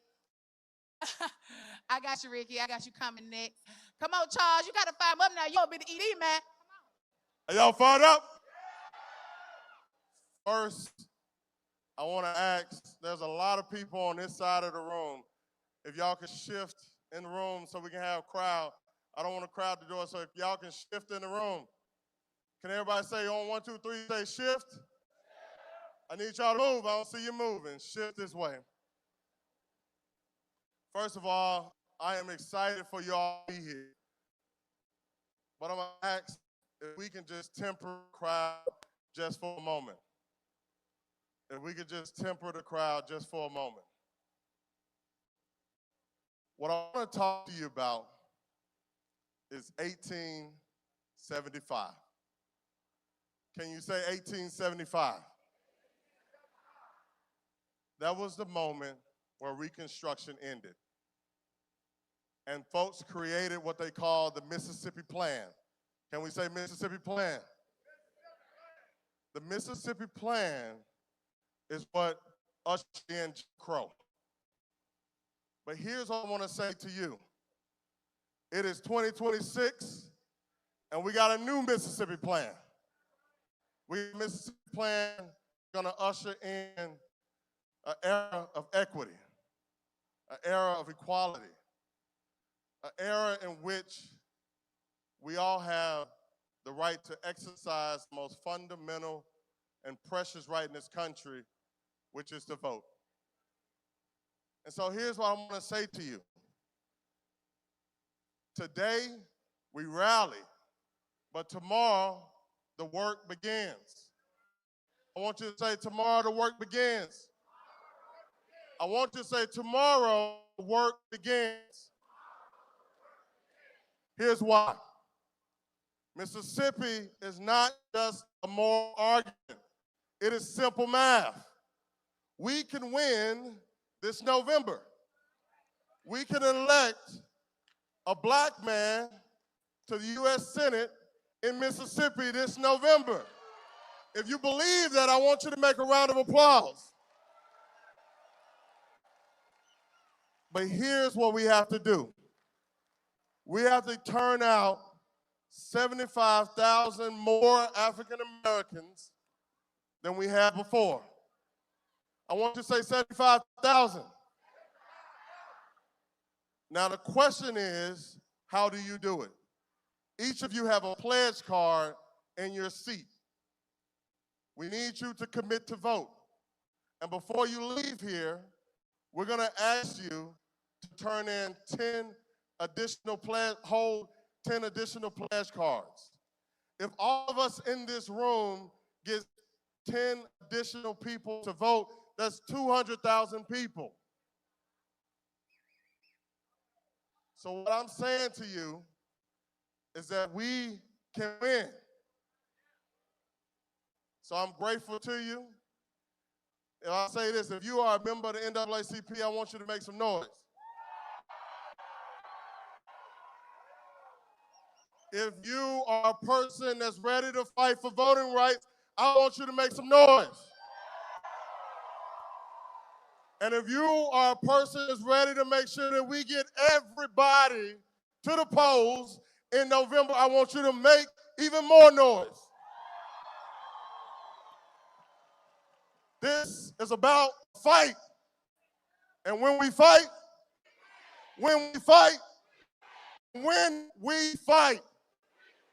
thank y'all and God bless. Y'all give it up for our leader, Mr. Charles Taylor. Listen, the work we do for voting rights is done on the backs of millions of Mississippians. And there's no organization who understands that more acutely than the Mississippi Workers Center for Human Rights. And so I'm asking if the members of the Mississippi Center for Human Rights could join their chairman, Representative Ricky Thompson, on the stage today to talk about the plight for voting rights and human rights. Y'all give it up for Ricky Thompson.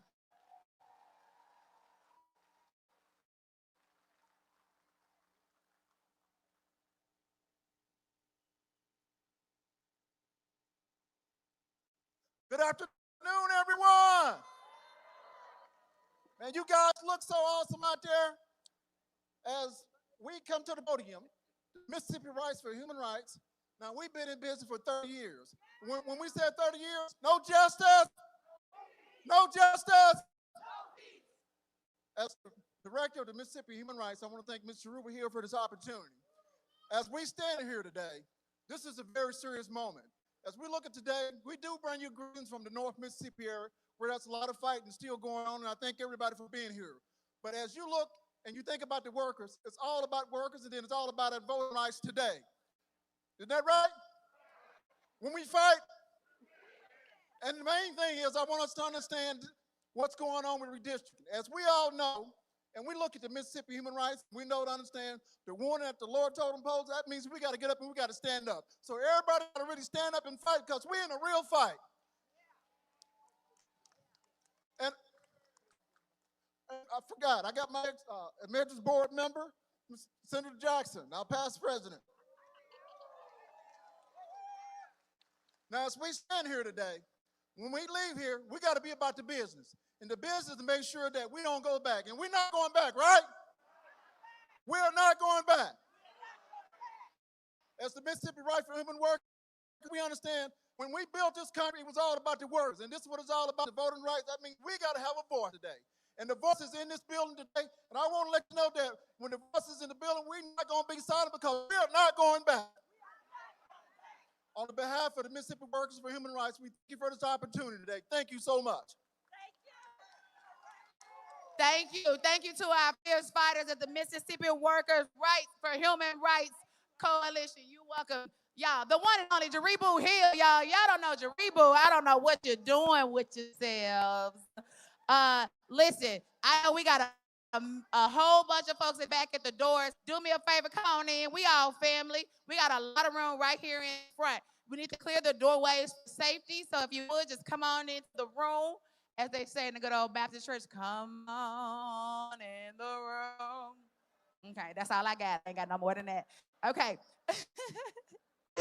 Listen, y'all, the fight for voting rights has been done so by an incredible community of warriors who've dedicated so much time, commitment, and effort to ensuring that the rule of law, somebody say the rule of law, the rule of law, the rule of law does not fall on a lawless nation.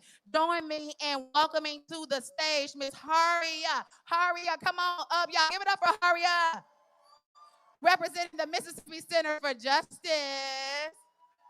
Hello, Mississippi. Look at all the beautiful. I'm fired up. Are you fired up? Are you ready to go? Where are my young people at? Where are my elders at? Where's Mississippi at? Like Joaquina said, my name is Haria Tarikan, and I'm the Director of Policy and Advocacy at the Mississippi Center for Justice. We are voting rights attorneys. We are attorneys who fight for our rights every day, because we understand that voting rights is the difference between who gets heard and who gets silenced. Voting rights is the difference between those who have rights and those who do not. Mississippi Center for Justice and our partners litigated that case that got us 3 more seats, that got us better representation in Hattiesburg, in Chickasaw County, in DeSoto County, and in Monroe County. And the rogue Supreme Court vacated our judgment this week. But we will continue to fight. We will fight in the court. We will fight in the legislature. And we will fight in the street. We will fight because we know housing rights are voting rights. Health rights are voting rights. Property rights are voting rights. Immigrants' rights are voting rights. Education rights are voting rights. Healthcare is voting right. And civil rights are voting rights. So we'll for all rights. And we will join you every day, because fair maps equal fair representation. And we want our maps fair. Join me and say, you can't stop the revolution. Voting rights is the solution. You can't stop the revolution. Voting rights is the solution. Thank you, everybody. I love you. Y'all give it up for Haria. Give it up for Haria. Now listen, Next, coming to the mic, we have two organizations who've been doing the work to make sure that Black voters are centered, that Black voters matter. Somebody say Black voters matter. Black voters matter. White voters matter. Hispanic voters matter. Asian voters matter. Native American votes matter. All our votes matter. All right, with that, I'm calling to the front. It's Carol Blackman. She's the leader of the Mississippi Black Voters Matter Action Fund. Miss Carol is in the house. Y'all give it up for me, Carol. I'm also going to ask Cliff Albright to join her in the front. Cliff, if you're in here, let me see you make your way. Let me see you make your way.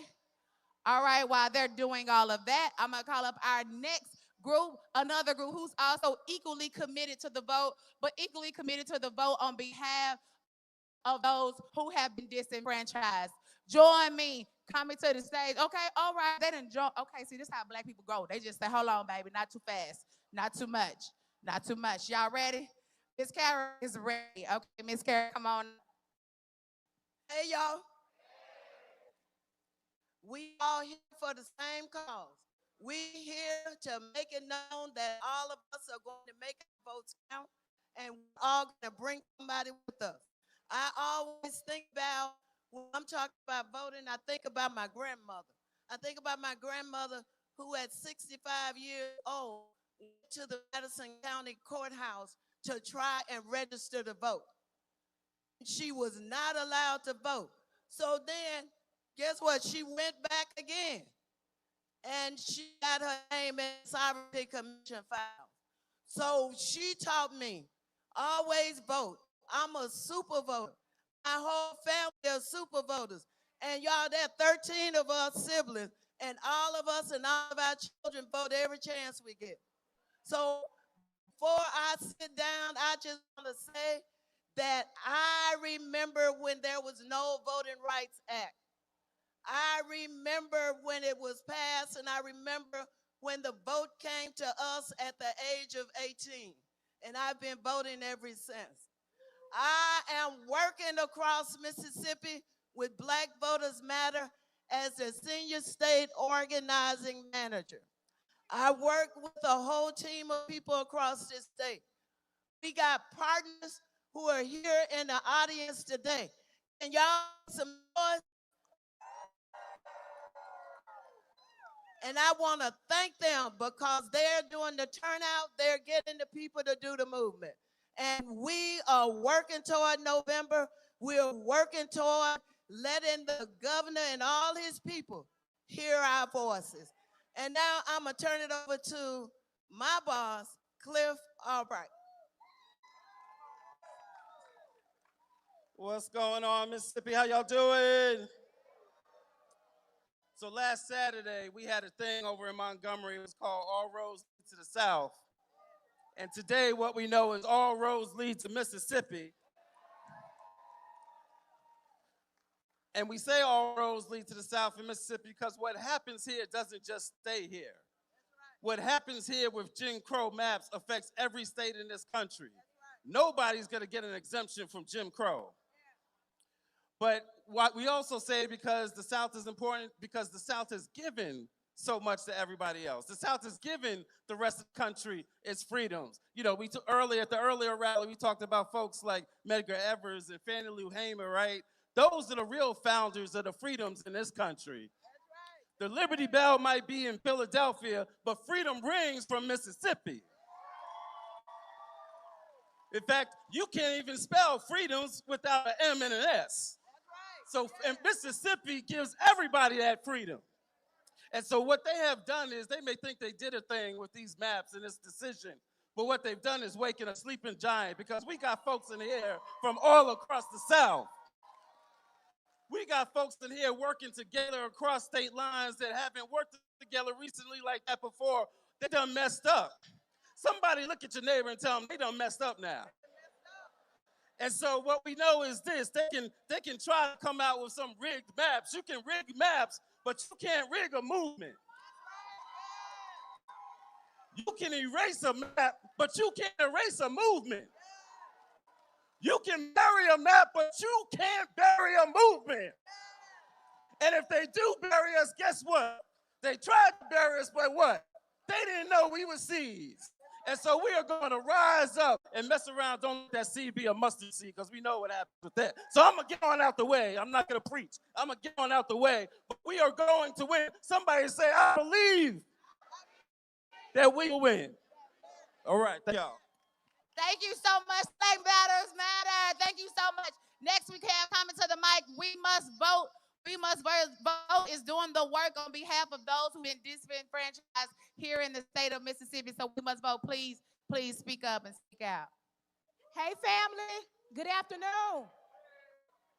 I first want to say shout out all of our high school students. We want to recognize the youth. Any high school students here? The high school students, I'll breathe, but I'll be intentional. There has been a divine force that has been sent to silence us and erase us. I personally know what it feels like to try to have your voice taken democracy, right? We won't let it happen. We won't retreat, and we will not go away. We're going to be resilient in the work and continuing to give everybody a voice. We have a saying, everybody in jail ain't guilty and everybody walking around ain't innocent, right? So what we need to do is don't get mad. We need to organize. We need to unite and be intentional and strategic about showing up. The time is now. The fight is at our door. We have no time to run and hide. We've got to show up and we've got to be intentional. So I wanted to shout out my young people behind me, because guess what? It ain't about me. To my elders here, time is up. We got it. We got to let y'all know that we got to take it from here. And we got to take it and do it the right way. And when y'all pass it to me, I got to react and pass it to them. Thank you. Y'all give it up for Tony Wakefield. Give it up for Tony Wakefield. We are here today simply because of the fact that trying to strip something away from us that we worked so hard to get. When I look out into this audience and I see our elders, people who were around when we all did not have the right to exercise our freedom, they want to take us back to that. You did not do what you've done for us to give them this right that you worked for.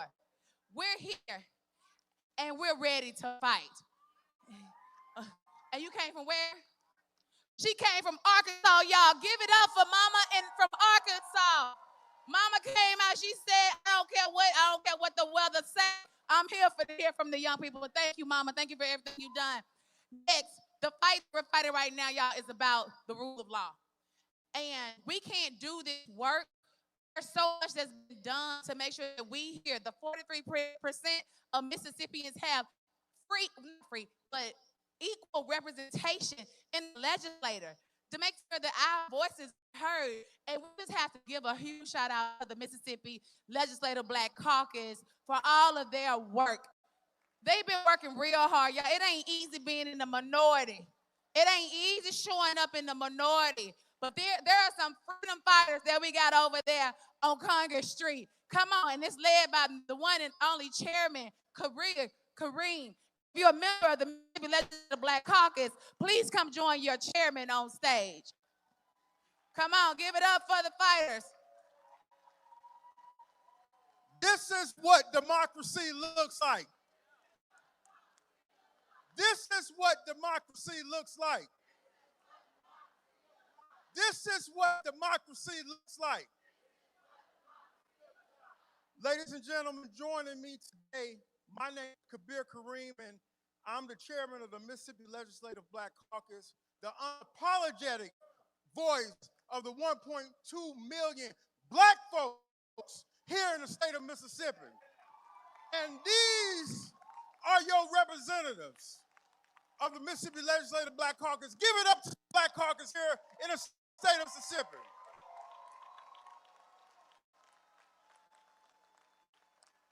We will not be erased. We're not going anywhere. And if you think you're going to get rid of us, you got another thought coming. What started out as a caucus of one in 1967 with our emeritus leader, Robert G. Clark. If you notice, some of our members are wearing our Black Caucus lapel pin in his memories. And the fight that our emeritus leader, Robert G. Clark, fought in 1967, I'll be damned if we're not fighting that same fight in 2026. But guess what? We ain't going nowhere. A hog squeals before you kill it, and we ain't going nowhere. But I thought it'd be fitting, Wakenya and a member of this audience, to bring up the son of Robert G. Clark. Y'all give it up for Representative Brian Clark. Honor his father, give it up. The first legislator elected to the legislature since Reconstruction.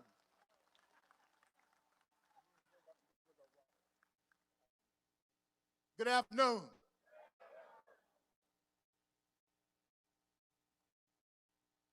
I stand here today down the streets in the shadows of that old Capitol.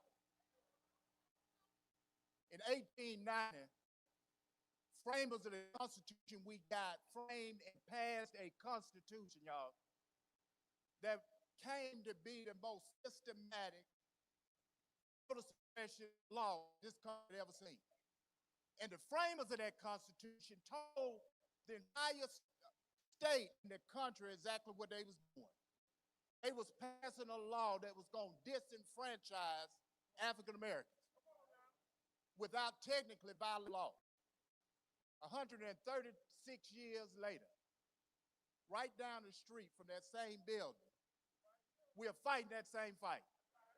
We fighting the fight where we got a legislature that is going to go in session that's going to try to disenfranchise black people without technically violating federal law.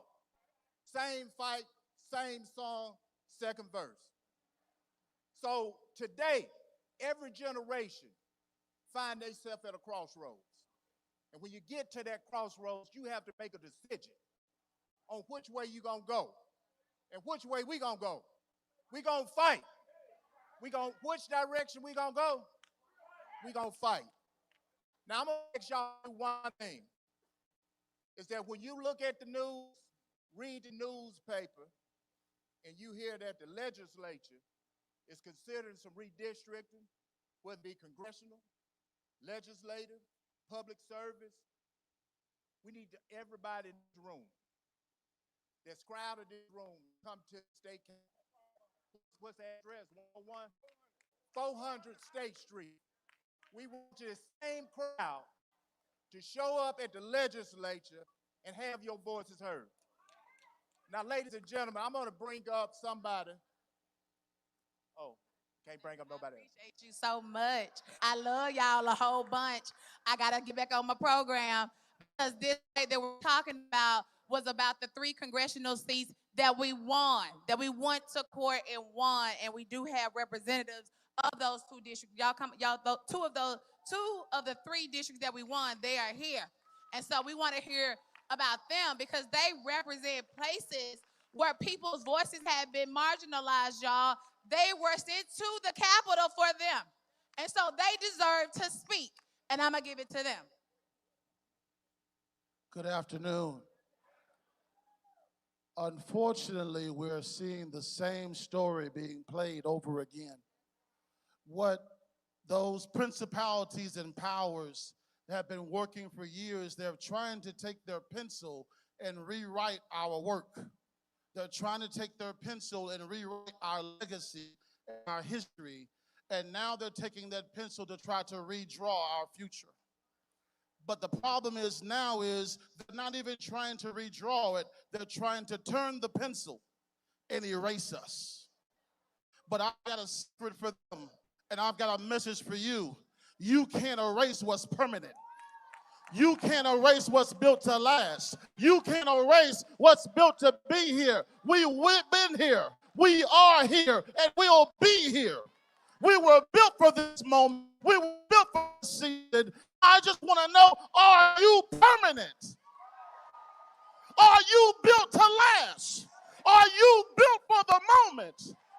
because I'm ready. I don't know about you, but I fought too hard. I gave too much of what I had to give up in this moment. I wasn't written in pencil. I was written to be permanent. My name, my legacy, and my cohorts will be here. The question is, will you be here? We'll see you soon. All right, somebody told me we had some additional come on up here. Y'all, so in addition to, I don't know if y'all know this, but we have 4 members of our legislature who serve in leadership. And one of them is the incomparable minority leader of the House, the Mississippi House of Representatives, the one and only Representative Robert Johnson. So.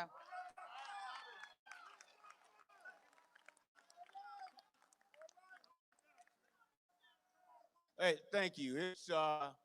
I rarely come in a room and say it's hard to follow, but it's hard to follow these. It's been some great speakers up here today, but let me just take a turn at something.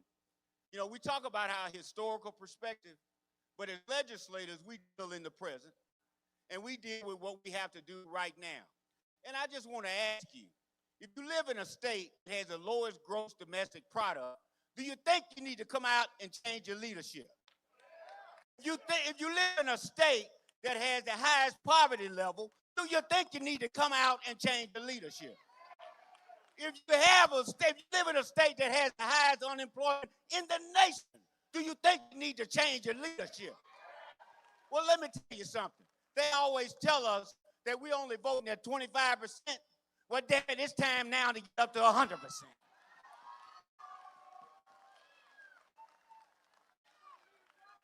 Because I didn't come back to Mississippi after law school to live in the poorest state in the country. I came back here to be a part of a change or something you want to build. Now, I heard everybody talks about black votes. My challenge is that there are poor white folks out there too. And I want them to come out and vote on behalf of themselves. It's time for them to stop voting against their interest. Let me tell you something. If you got the highest poverty rate in the country, they ain't all black folks. And if you got the lowest gross domestic product in the country, the people who ain't working, who ain't producing, ain't all black folks. Now, first thing they did, the city came down was they said, let's get rid of Benny Thompson. Let's get rid of that reign of terror. Now, the only terror I know Benny Thompson has done is brought more than $10 billion to the state of Mississippi in the last 10 years. Money that came directly to the state, and they spent less than 10% of it in the 2nd district that he represents. So what I'm telling you is, as legislators, our job is to get in those rooms. As Representative Crosby talked about, they got a pencil. Well, let me tell you what, I don't care what they got. I'm going to have a club, a knife, or whatever I got to have, but we ain't going to stand for it no more. This is a fight. This is a fight, and this is a fight where you put your hands in the dirt, you lock arms with your colleagues, and you go in there and you push, and you don't stop until you tear everything down where you can build it back right. Let's fight so we can win. Now, y'all see why I had to open up the mic to the man. He know exactly what to say. Thank y'all. Y'all give it up for our caucus. Give it up for our caucus. They've been amazing. Thank y'all so much. Y'all, thank y'all. Thank y'all for your work, and thank you for your dedication. Okay, next coming to the mic, we have Trey Murphy. Trey Murphy is a member, he's the national organizer for the Legal Defense Fund, the organization who actually argued the case of Louisiana versus Calais, which is why we're here today. Trey Murphy. When I say who's democracy, you say our democracy. Who's democracy? Who's democracy? Mississippi, I can't hear you. Who's democracy? All righty. Good afternoon, family, as they say in the Baptist church, because I was born in the Baptist church. I won't be before you long, as they say. But last Saturday, we stood with more than 5,000 people in the state of Alabama. Today, we're standing with what looks like at least 1,000 inside of this room. And the message is still clear. The Supreme Court will not have the final say. The message is clear. The Supreme Court will not have the final say. We're standing here in Jackson, Mississippi, a state with one of the deepest and most painful histories of racial discrimination in this country. And the fact that these maps were voted on at the old Capitol, a place where Jim Crow laws, racial terrorism, and systemic exclusion of Black people in our democracy was passed, is not just offensive, it is a reminder that the forces of voter suppression never disappeared. They just changed their language and changed their tactics. So at LDF, we know this very well because we argued the Calais case before the Supreme Court, that when we were standing in the belly of the beast, what we witnessed was a coordinated attempt to roll back generations of progress. But my wife, Heather Murphy family, is a 5-generation Mississippian. And families here have had to endure lynching, segregation, intimidation, and disenfranchisement. And yet y'all still kept going. They kept building. They kept believing in freedom even when America did not believe in them. So today we're standing loud and unapologetically. We will not be silent. We will not surrender our democracy. And we will not allow extremist courts, cowardly politicians, or hostile administrations to erase the sacrifices of our ancestors. Y'all give it up for Trey. Give it up for Trey. We got another fierce lawyer that's been fighting on the front lines. I'm looking for my brother. Amir Badat. It's Amir. Amir, y'all give it up for Amir Badat. And this is a personal note, y'all. When I think about who do I call when things go awry, it's my brother Amir Badat. And we had started this journey together in 2018. 2018, we both were working outside of Mississippi, and we came down here to help Mike Espy at the time. He was running for the United States Senate, and we said, we're gonna come back home, we're gonna do some stuff. Amir, I think we're doing some stuff. We're doing some stuff. Y'all give it up for Amir Badat. Thank you so much. Hello, Mississippi. Mississippi is in the house tonight. I want everyone just to pause for a second. Take a look around. Look how many people are in this building right now. This is power. This is power. You are power. This is the power that we're going to bring to the fight. I was born and raised in Meridian, Mississippi. My parents immigrated there. Meridian house, where we at? Where y'all at, Meridian? There we go. My parents immigrated there almost 50 years ago. My wife and I are raising our family here in Mississippi, and that's because Mississippi raised me. Mississippi raised me. Mississippi taught me what community is. Mississippi taught me what it means to struggle for something bigger than yourself. Mississippi is why I became a voting rights attorney. Medgar Evers, Fannie Lou Hamer, Hollis Watkins, the countless Mississippians who fought, who gave their lives for the rights that we enjoy today and that they're trying to take away, who fought to change America, they are why I became a voting rights attorney. Those heroes beat back Jim Crow when they won the Voting Rights Act of 1965. And now the Roberts Court has opened the door to Mississippi to try to recreate the Confederacy. But let me tell you all something. Let me tell you all something that Albert Hoseman and Tate Reeves and Jason White don't know. Our heroes prepared us for this moment. When Fannie Lou Hamer walked from Ruleville to Indianola to register to vote, she prepared us for this moment. When Hollis Watkins went from county to Mississippi County registering people to vote, he prepared us for this moment. When Medgar Evers organized a boycott of businesses in Jackson, right here, he prepared us for this moment. We are ready for this moment. We are ready to fight. Let me hear you say it. We are ready to fight. Say it with me. We are ready to fight. We are ready to fight. In the legislature, we are ready to fight. In the courthouse, we are ready to fight. And in the streets, we are ready to fight. Thank you.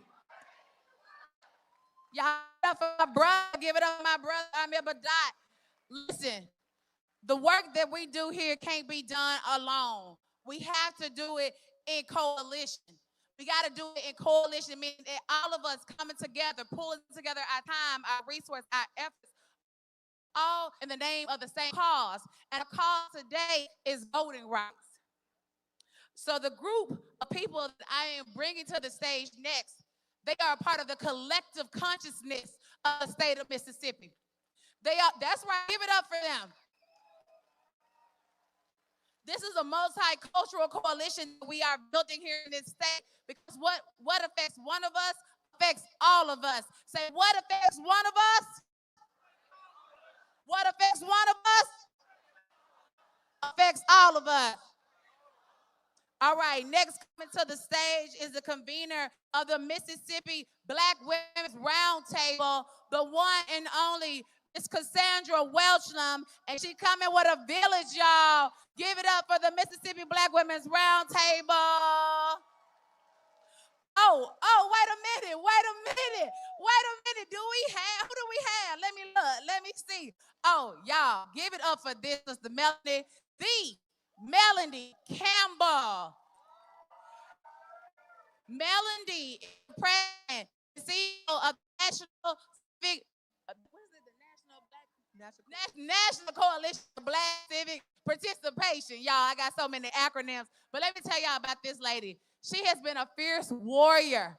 I mean, warrior for us, our people, but specifically Black women in this country, in this nation for more than 30 years. So y'all give it up to Melanie Campbell. Hollis Watkins' name has come up a couple of times. Come on, these my people. And I got some more people out there. Y'all come on in. But Hollis Watkins' name has come up a couple of times in this room. He was my mentor, Derek Johnson's mentor. He was also John B. Lambright's mentor, and we grew under his leadership. And if he was here, he was saying this: we've come this far by faith, leaning on the Lord. Come on, y'all, yeah.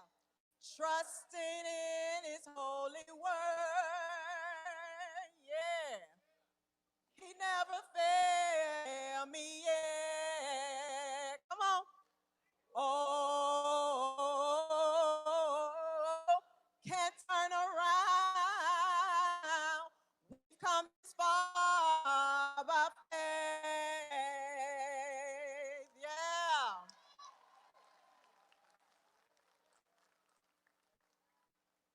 The Mississippi Black Women's Roundtable, along with our national president, Melanie Campbell, who's over the National Coalition of Black Civic Participation and Black Women's Roundtable, and we have Michigan Black Women's Roundtable in the house with us today. We're standing here together as one. I stand in the legacy of Mississippi Black women who have always voted, always organized, and always pushed this state towards justice.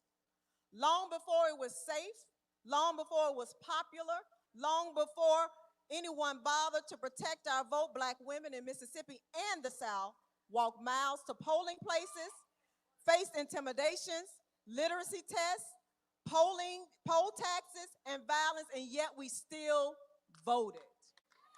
They voted because they believe in a future they might never see, but one that they demanded for all of us. And today, we honor them not with our silence, but with our actions, because the issues that sit on your kitchen tables are on the ballot box every single year and every single day. We're fighting for paid family and medical leave so no mother has to choose between a paycheck and her health. Amen. Amen. We fight for affordable child care so families can work and thrive and still show up for their children. We fight for maternal health and reproductive justice so Black women can live full, healthy lives. We fight for voting rights because without the vote, we lose the power to shape every one of these issues. Right now, Mississippi and across the country, as many of you have heard, these efforts are to silence our voices, restrict our access, and make it harder for us to do what we have come down here to do. But Mississippi, we ain't going back. We're never going back. We are never going back. So we fight on. We fight on. We fight on. Melanie Campbell. All right. How you doing, Mississippi? How you doing, Mississippi? Well, I am here. I want to let you know I've been alive here with the Hollis Walkers many, many years ago. Anybody remember Stephanie Parker Weaver? Y'all know Deborah Robinson? Some of y'all might remember Reverend James Orange. I come here with those young people coming out here and fighting for the Mississippi, the catfish workers to make sure they had workers' rights. So, and I got folks from Meridian, Mississippi. So by way of Florida, I came by. By way of Georgia, I came by. By way of D.C., I came by to remind us that we are the leaders we're looking for. Look at your neighbor. Say, neighbor, neighbor, oh neighbor, you are the leader you're looking for. We are the power. We built this country, and we ain't going no damn where. We're not going to be erased. Because at the end of the day, y'all, at the end of the day, we were down in Selma, Alabama last week with Kenya. We were down there in Selma, and Montgomery said, why you go to Selma? Because that's where we got our full citizenship. We went back to pay homage, and then we said, we got to come to Mississippi. Mississippi, why? Because the freedom is here. You all have laid the groundwork. And last thing I want to say, in this moment, I want to talk to those who think that they can erase us. I want to talk to those who think we're going to take 61 years to get back what our foreparents and forefathers fought and bled and died for. We're not going to have it. Are you? Watch our smoke. Let's get it done, Mississippi. This is a United States of America problem. This ain't a Black problem. This ain't a South problem. This is a United States of America problem. And we're going to do what we need to go. And so my little Latasha would say, let's go.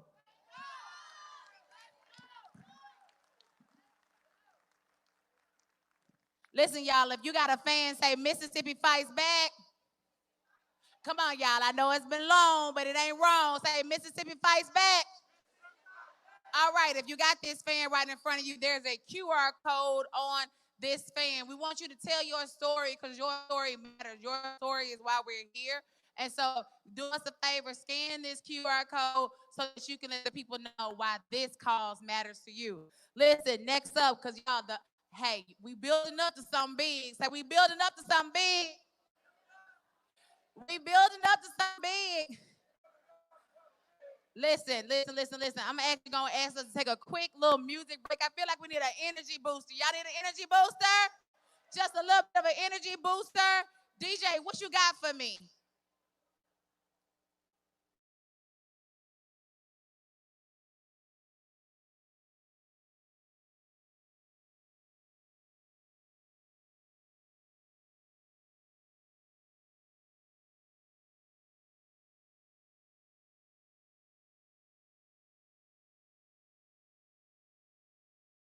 Pipe me up. Hey, pipe me up, pipe me up, pipe me up, pipe me up. Are we ready? Yes, sir, no?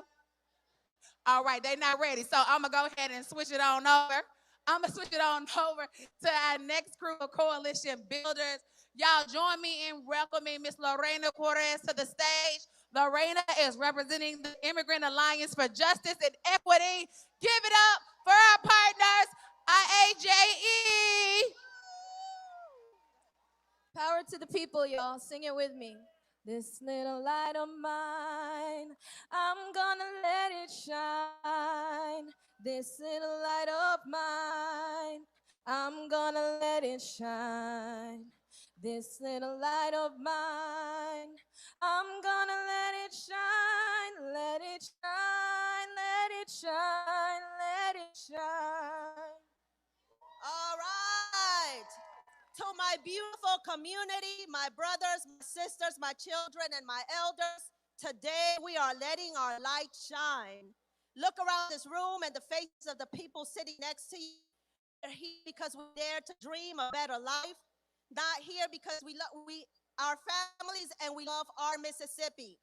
But love is not just a feeling, it is an action. And today I want to talk to you about the most powerful tool we have to protect the love, our voice and our vote.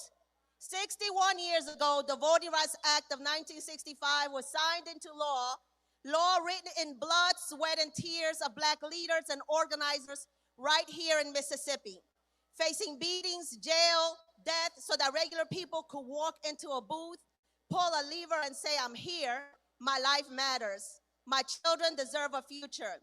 And we know this is Black history, but what does this have to do with us, the immigrant community?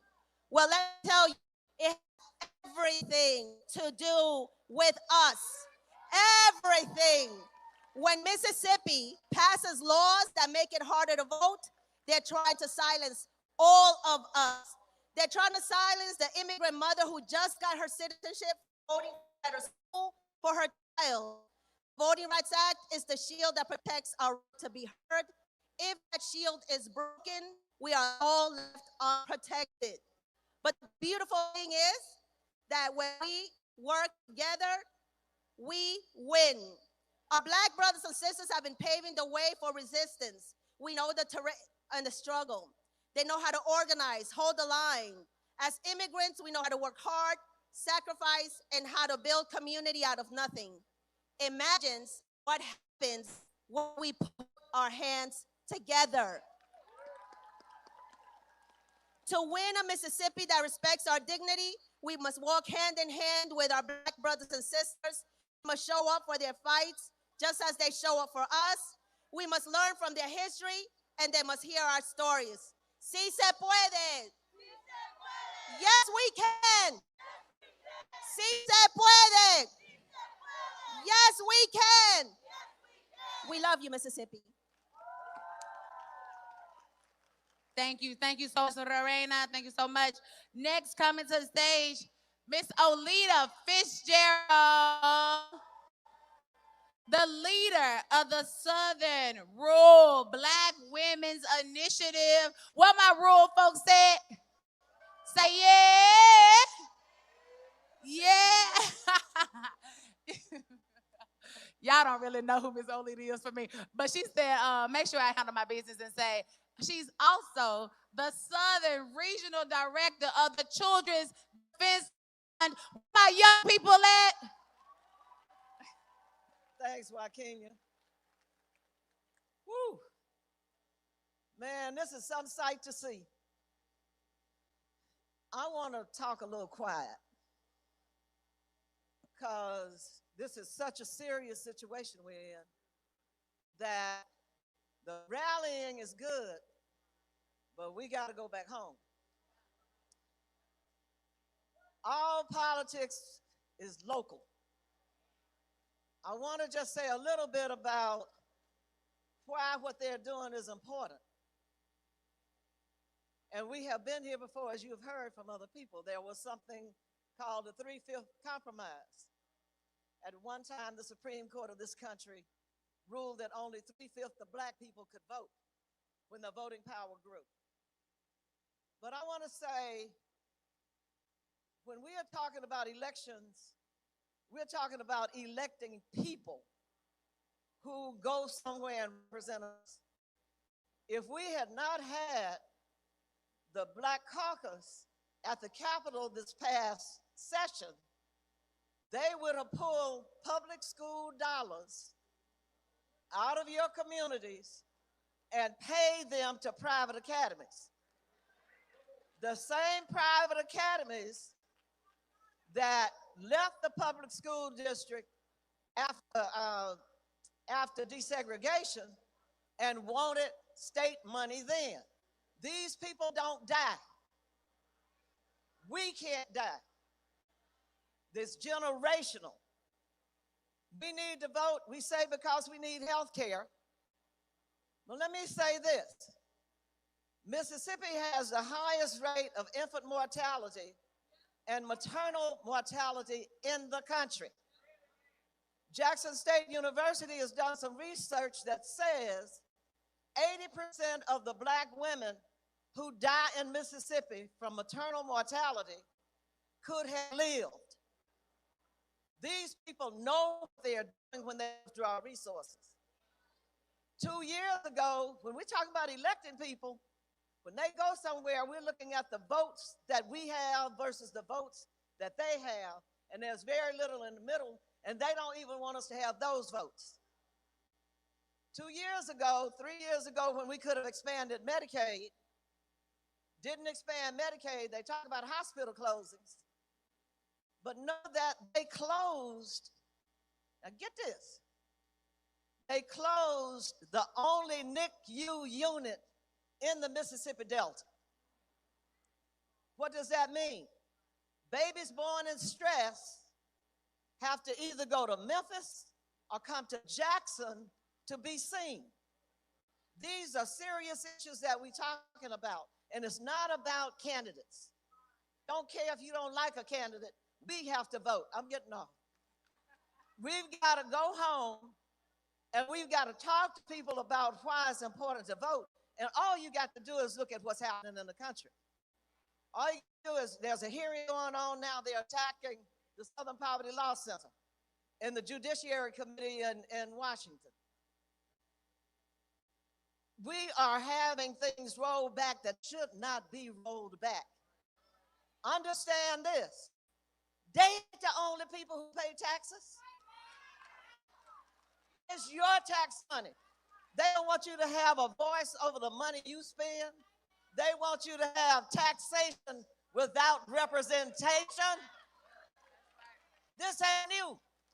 So leave here, and we look at y'all like breadcrumbs. We're going to follow y'all because we've got work to do. We've got to elect some people out of office. If we don't do it this year, there's no telling where we will be. And I will leave with this, with young people. Not only is education and health care, child care. We got black child care centers about to close all over the state. And the governor is sitting on the money right down there that could help them. Decisions that they make. And you young people, if I don't say nothing else and leaving, when Joaquin throws me off, they always start with a whisper. They always start with a whisper. They are talking about the draft. The draft. The whispers get louder. The draft. We have better wake up because we are under attack like we have never been. Y'all are here because you know it, but we got to take it back home. Thank you. Thank y'all. Y'all give it up for Miss Olita Fitzgerald, our fierce leader, our fierce leader. She spoke about the future. She spoke about young people. This next group of people are just that. They are the voices of the future. And so y'all join me in welcoming Jolie Elizabeth Stallworth, Audrey Crenshaw, Xavier Wright, and Ozzy Welchland to the stage, y'all. We're going to speak for the future. Someone say, speak for the future. Speak for the future. You are the future. We all know that a change has come in Mississippi, an inflection point in our nation's history. We have been forced to wake up and make a decision between the ballot or bureaucracy, between the turnout or tyranny, between disenfranchisement or democracy, between resignation or representation. I know you all are very aware of the decision that the Supreme Court made, which allowed for redistricting and the drawing of the lines. the governor calling it a good day in Mississippi. We all know that that is not true. We all know that it is just a green light for gerrymandering. Let me be clear, they may redraw the lines, but they could never redraw our dignity and our determination. Because no matter how these lines are shifted and shaped, one truth remains unchanged, and that is the power has never lied in lines on a piece of paper. The power has always been with the people. The people who refuse to be silenced, and the people who refuse to be denied, and the people who refuse to be spectators. We will overcome and we shall overcome. I close with the words from Dr. King. Freedom is never voluntarily given by the oppressor. It must be demanded by the oppressed. Thank you.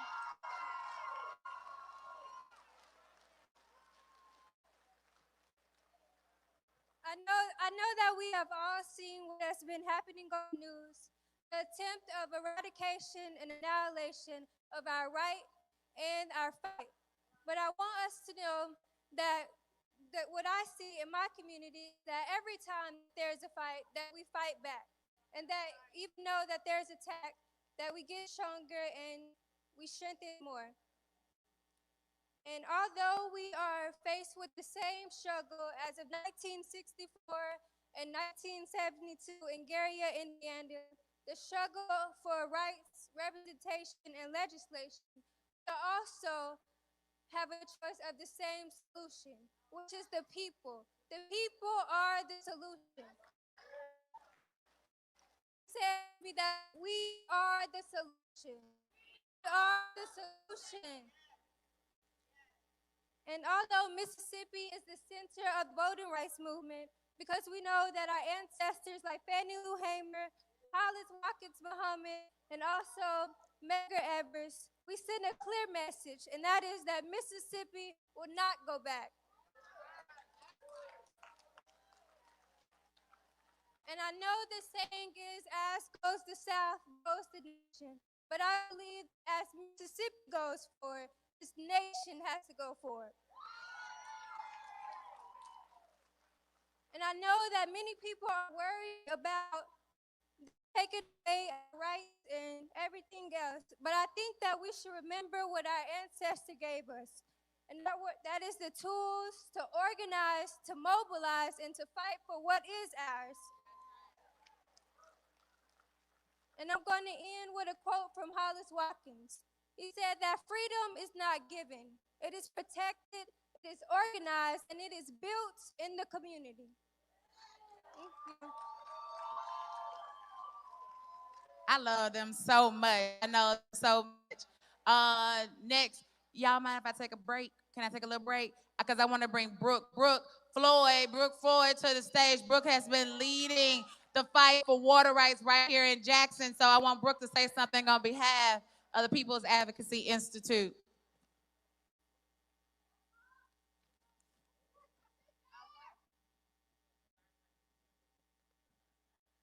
I was a cheerleader. I can yell, but I don't think I can yell that loud. And it was a long time ago. Thank you all for being here, for standing up. There are some of us missing, and I need to bring them next time. So turn to your neighbor and say, neighbor, next time, I'm going to bring those folks that aren't here today. And I'm going to tell them what we talked about today. Now let's get to it. According to the 2020 census, Black people make up 38% of our state's population. Now let's say this. There is a reason they cut that census short. There have long been concerns from racists that they were losing their stronghold, and they have been hell-bent ensuring that they don't. Discriminatory voter ID laws, mass incarceration, underfunded public schools, and now the myth that redistricting will result in fairer elections. They have flooded social media and the news with sound bites with misinformation, alternate realities, appealing to people's fears, prejudices, and lack of access. There is a reason we have a digital divide in Mississippi, drawn down color lines and economic status. Fellow Mississippians, let me make sure your anger is placed correctly. Our black lawmakers make up 31%, just 31% in that building over there. They are not the majority voting bloc in the bill or for any laws that come out of it. While we may have had progressive governors in the past, we have never had a legislature to match. We do have an alarming number of hospitals and clinics that have closed or are on the brink of closing. Schools gone, crumbling infrastructure, food deserts, some of the highest grocery costs in this nation, violence increasing throughout the state, and forever chemicals in the water in 80 out of 82 counties. When disaster strikes, it is us. It is us that shows up, community, supporting each other, knowing that if we wait on them, it will be too late. We didn't make Mississippi the poorest state. No, we have existed and struggled and figured out how to survive in a system actively trying to destroy us and silence us. If you speak out, they attack you, your family, your friends. We know they only move quickly in moments like this to victimize Black people, poor people, brown and other marginalized groups. Imagine if they put that energy into making Mississippi better for us all. We wouldn't have the highest infant mortality rate, nor the shortest life expectancy, I'm almost through, nor one of the highest incarceration rates in the world. The UN declares slavery as the gravest crime against humanity, and Mississippi for the other. They refuse to acknowledge it. So when the governor declares all Americans are created equal, but half of Mississippi isn't treated as such and never has been, I certainly do not trust you or your friends with my equality. Senator Jeremy England said, and I quote, "We are barbarians who only want to grab the flag of our team and hoist it high for a starving and poor crowd." Our governor said the reign of terror would be over soon. The only barbarians I'm aware of are those who deny their fellow Mississippians access to health care, healthy food, quality education, safe infrastructure and water, selling our land to the highest bidder as they slowly poison us. I agree the reign of terror needs to end, but the terrorizer, sir, is you and people like you. We are tired, we are angry, and we are hell-bent on thriving. We will not stand down. We will not stop, and your reign of terror will end soon. I will see you all in November, and I will see you in 2027 and in 2028. We are coming for each and every one of you. I am Black, I am a woman, and I am from Mississippi, and I will never forget. Y'all give it up for Brooke. Give it up for Brooke. Give it up for Brooke. Next coming to the mic is Candace Abdul Tawab. Mississippi for a just world, y'all.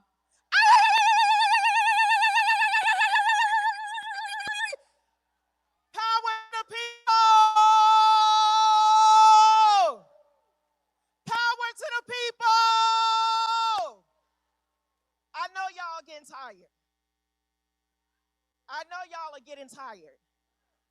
But we not as tired as our ancestors were. And I'm begging you to give, to save your energy and your love for the young people behind me when they come up, because it was young people that led the movement. And young people are missing in this room. Shame the devil. We aren't here to showcase one organization. We are here to show the power of the Black vote. We are not here to highlight one person. We are here to show the power of the Black vote. And we are most certainly not here to sing the praises of one particular political party, especially when both political parties have been guilty of perpetuating the same type of harm on our communities. We are here to show the power of the Black vote. And we have gathered here today to stop the restoration of the Confederacy. Do you hear me? We are here to stop the restoration of the Confederacy and stop the erasure of the Black vote. When Black folks win, the entire country wins. Let me say it again and let me hear you. When Black folks win, the entire country wins.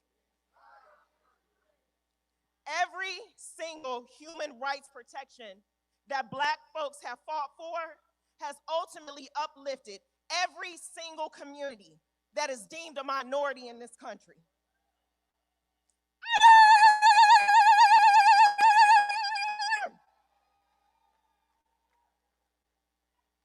But we are part of the global majority.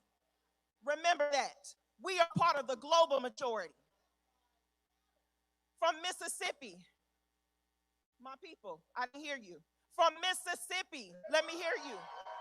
From Alabama, from Tennessee, from Georgia, from Palestine, from the Congo, to Sudan, to the power of the Black vote is real. It is a human right. Voting rights are a human right. Say it with me. Voting rights are a human right. Voting rights are a human right. Voting rights are a human right. Free the land.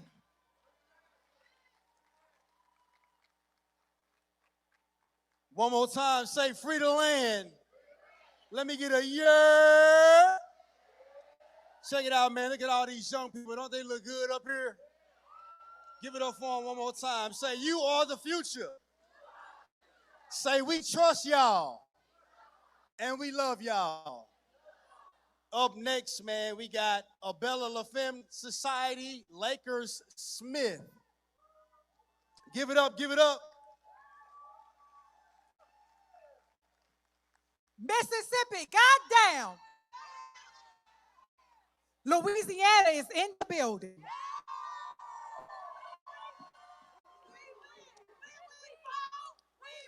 Jackson, we have been standing with you. And one thing I can tell you right now, there is no more blood on the leaves.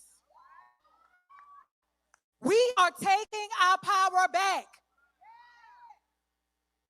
Last week was an election cycle for the state of Louisiana, and we said no on all 5 racist amendments.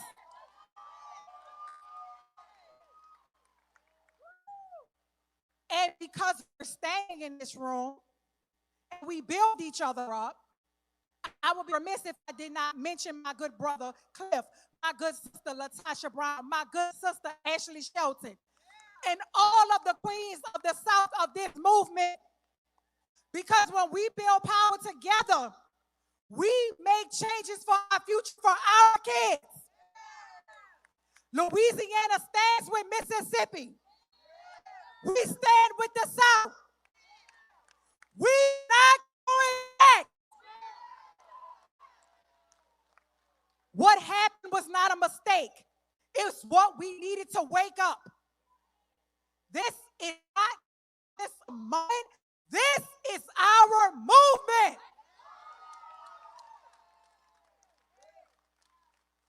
My mama named Fannie, and Fannie said she was tired of being sick and tired.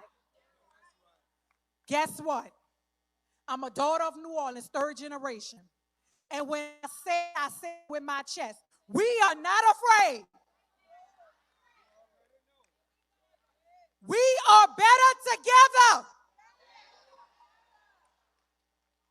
Jackson, what we doing in the state of Louisiana, what we're seeing happening, overturning, and all of the political violence that is happening in the South, we needed this moment so we can stand together. Jackson, Louisiana, love you. Thank you so much. When we fight, give it up. Back to the youth. Everybody say back to the youth. We're going to go in this order. Johnny Crenshaw, Xavier Wright, and Osney Wilson. Let's go.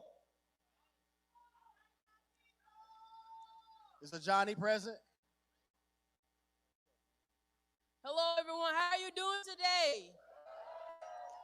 That's great. My name is Clarissa Coleman, and I am a graduating senior of the PS Sugalu Early College High School, and I just have a few words to say at this amazing movement. The name of the event today is called the Mississippi Day of Action, and there's one specific word that rings higher than every other word, and that is the word action. I want to preach this youth. In an article from Tough Circle says approximately 30 to 33% of young people report having no intention in participating civically, while 50% disconnected from in-person community activities, which directly limits their political involvement. Now, this is important because so many people don't have the ability to do or participate civically, but this event today proves otherwise. And that is why moments like this matter. They matter because the results of what's done civically affect us not just civically, but mentally, physically, and emotionally, and it's time to do something about it. But we can't do anything about it without looking back on our history. We keep mentioning the names of people like Martin Luther King, Malcolm X, Freedom Riders, the Black Panther Party, because these are the people that crawled so we could walk. These are the people that walked so we could run. These are the people that ran so we can fly, and they're the people that fly so we can soar. We as people, no matter if you're black or white, any type of person, we weren't just given the right to convene like this. We had to earn it. So I want to leave every single person with something today. Create more events like this. Create flyers. Go out into your community. If you can talk to one person, that's one person who can become more civically engaged. And now remember, do whatever. Be wherever and join whoever to turn convening into action and action into change. One more time. Everybody say, do whatever. Be wherever and join whoever to turn convenings like this into action, but action into change. Real quick. Got a lost and found. Whoever is looking for a Nikon camera, or they lost a Nikon camera. Last was at the rally. If you're looking for a Nikon camera, somebody lost a Nikon camera. But up next, Xavier Wright. Is that it? Ms. Wilson. Shooky now. I think we done started some mess. What's going on, Mississippi? Oh, y'all too comfortable. I said stand up, Mississippi. Is this a rally or a conference? Stand up, Mississippi. Stand up. Stand up, Mississippi. Get in the middle. Let's get it. Let me put my bullhorn down. They gave the wrong person a bullhorn. All right, I am Asney Kaita Welchland, the 94th SGA President-elect of Tougaloo College. And right here, we got some Tougaloo College. Shout Tougaloo! Yes, and Tougaloo is the illustrious, the historic, and resilient college. That same college that once was a plantation, but now educates Black and brown students. That same college was one who had Stokely Carmichael and Fannie Lou Hamer step on their campus and speak. The same college that produced students who conducted powerful sins is the same college that I represent. And we came here to say, Try it if you want to. Oh, okay. We have to understand that it is not just about our voting rights. It's about there being one power, one authority. But this is not a king's land. Let me hear it. This is not a king's land.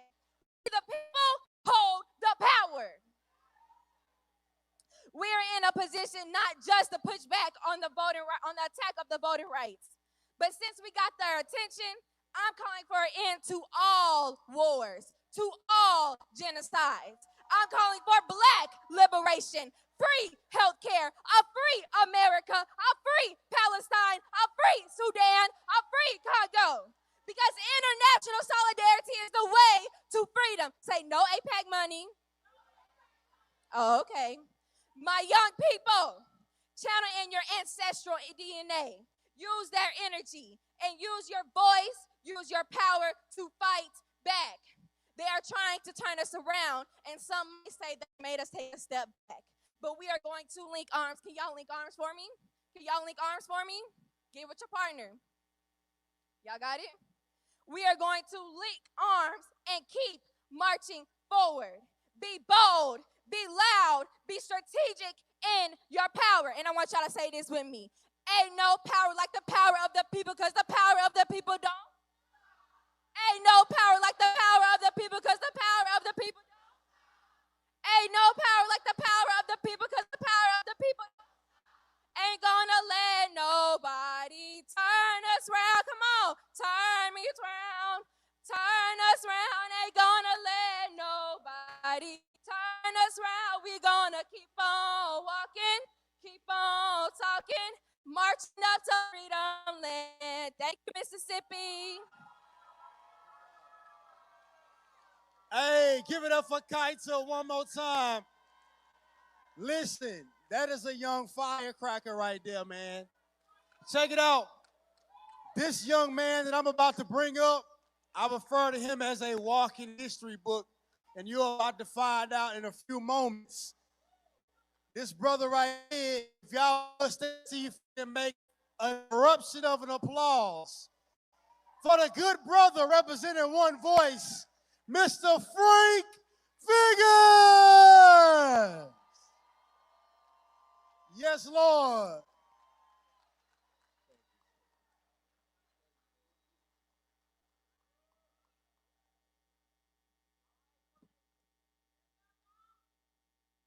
Ditto to everything that has been said. But to borrow from the national president of the National Association for the Advancement of Colored People, we have some decisions to make. Will this become a movement, a struggle of us against us, or will it continue to be a movement, a struggle against the systems and structures that prevent humans from being all that God intended us to be? When we choose to struggle against systems and structures that prevent us from becoming all that God intended us to be, we need the right information. We need a quality, fact-based education.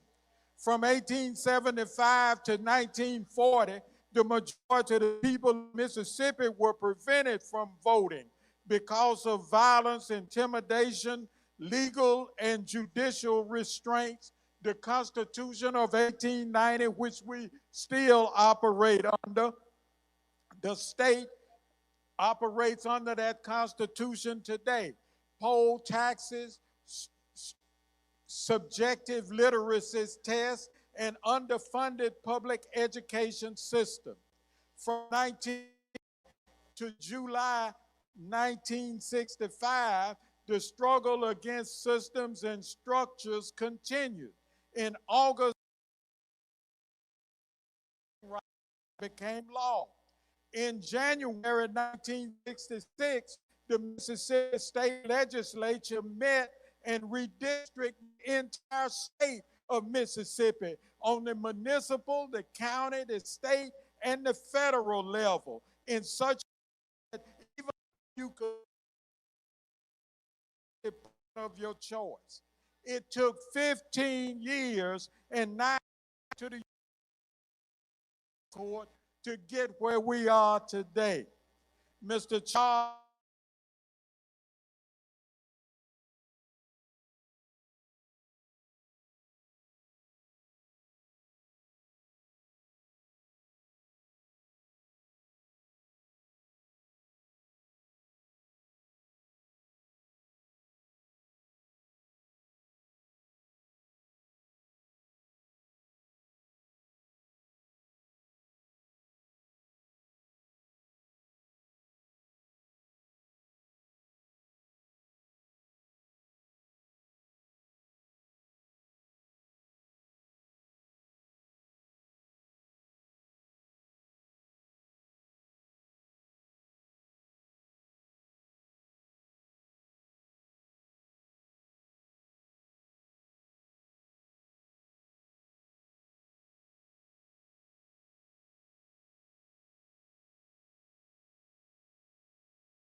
Everett of the Medgar and Early Evans Institute.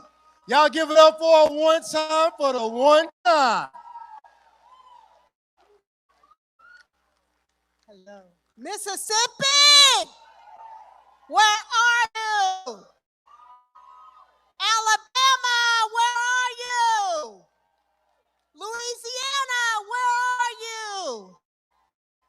The United States of America, citizens, where are you?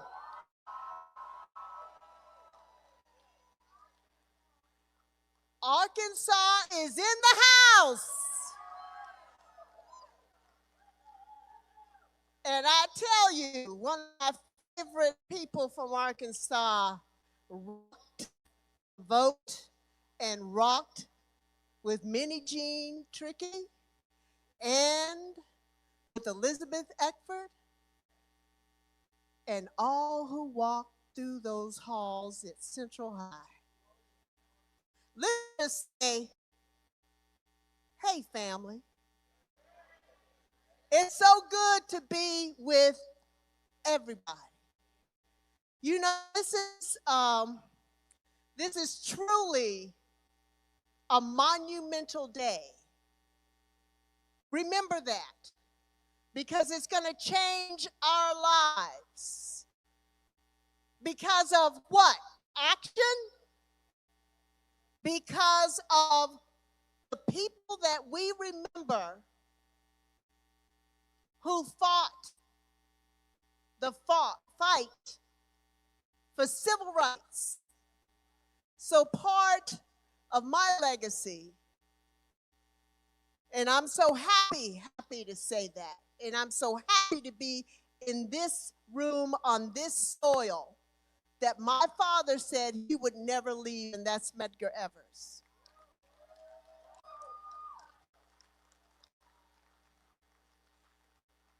And I just want to pay homage to him for one moment. Today is May 20th.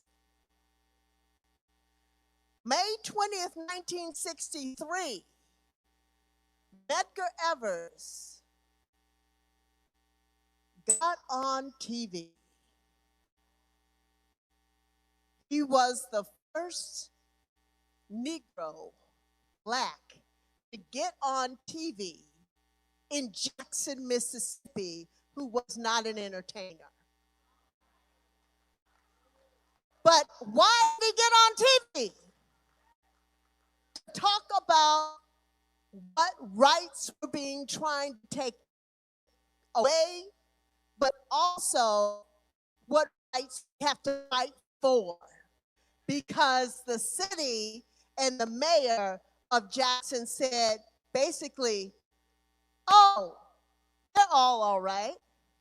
They called us the N-word, but they're all doing fine. We have no problems here in Mississippi, but we have problems in Mississippi. We have problems in the nation. So I just want to share this with you because it still rings true. The years of change is upon us. In the racial picture, things will never be once the way they once were. History has reached a turning point here and over the world. Understand, right now, history has reached a turning point again. Not just Jim Crow 2.0, it's freedom forever. So I just want to say to you today, boy, it sounded like my dad like that. Wow. You came out. Today, all of our voices have to be heard.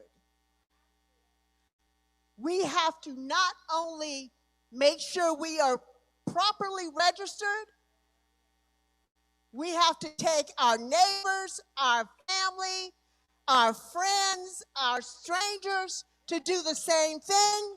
And then you need to always go to the polls, not for one election, but for all.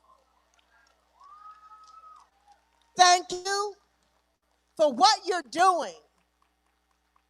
And I tell you, our ancestors are looking for us to move this forward. And they are expecting us to turn it over generation by generation. So let's do that. Let's do that, America. Let's make things right. Give it up one more time for Ms. Rena Everett. Up next, we have Eddie Glaude, scholar, Princeton University. Give it up, give it up. I don't want to take too much of your time. I wasn't born in the 1940s. I didn't come of age when Medgar Evers was risking his life. I wasn't around to march or cross Edmund Pettus Bridge. I wasn't organizing with SNCC. I didn't stand post with the Black Panther Party. I didn't join the Nation of Islam. I was just a thought. History, it seemed, had passed me by. I've always felt that I was born out of place and out of time because we were around then. But the circumstances of life have made it such that it is our time now. In the 150th year of the country, the nation has decided to double down on the idea that it is a white republic. In the 250th year of the nation's history, it has decided to put you and me in our place. And the question becomes, will you be complicit? The question becomes, how will you answer history's call? Because in the 250th year of this country, we have to deal with this shit again. And I want to say to you as I step off this stage, bring all of your righteous anger, bring all of your energy, because we have to tell these people finally and once for all, this idea of America as belonging only to white people is dead from here and forevermore. And as I give the mic to my boy here, understand the power of Mississippi, the power of this state. Mississippi is a metaphor for America. It is such a beautiful country combined with unimaginable cruelty. That's America. Mississippi, the home of the blues. We have placed the blue note at the heart of the country. Bring the power of Mississippi to the fore, because these white folk have lost their damn minds if they don't understand who we are. Give it up for Brother Eddie. Gotta love that fireball energy, man. Check it out. We're going to keep the ball rolling. Up next, we got Scott Collins, District Attorney, District 16, State of Mississippi. God bless y'all. God bless you all. My name is Scott Collins, and I'm honored to be here. And it's such an important moment, because to be a Mississippian is to be deeply, deeply rooted in our history. Deeply rooted in our history. And our history has a lot of heroes. Heroes like Fannie Lou Hamer. Heroes like Medgar Evers. Heroes like Governor Winter. People that understood that equal representation of fair access to the ballot was essential for Mississippi to reach its potential. People that understood that access to the ballot was essential for quality education, quality jobs, and quality health care. But our history is also full of villains. People like Governor Barnett and Senator Bilbo, who use division, use hatred to keep power for themselves.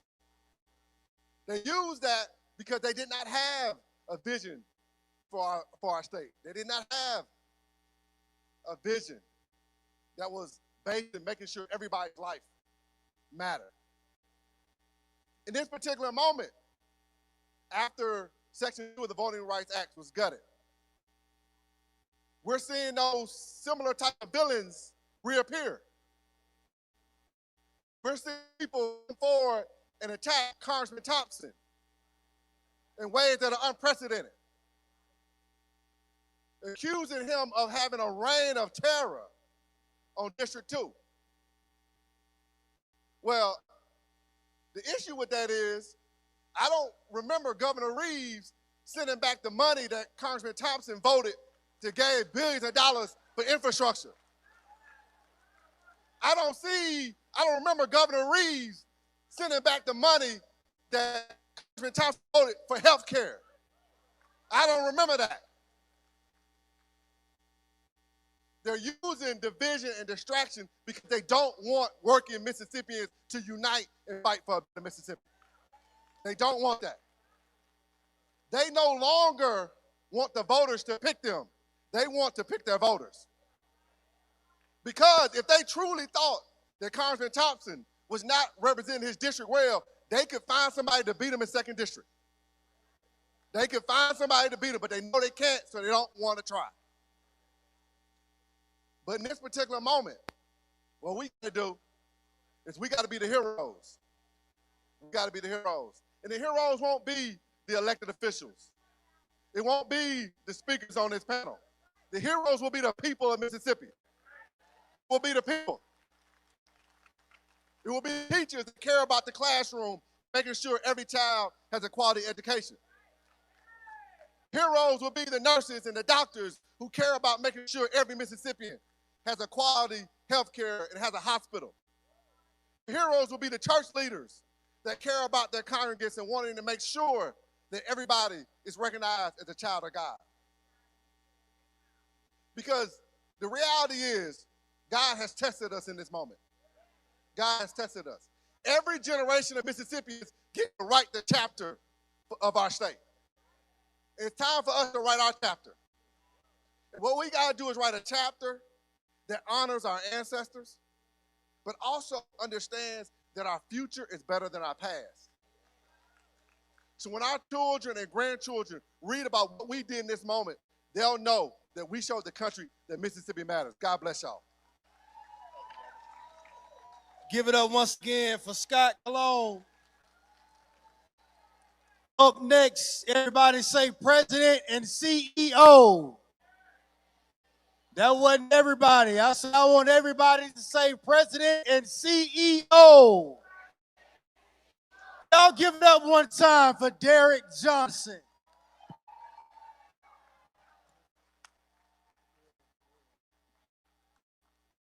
Given a definition of character. The definition I was given of character is what you do in the dark when no one's looking. Demonstrate whether or not you have character. And because we have a person who represents the 2nd Congressional District with character, they want to come after him in the district.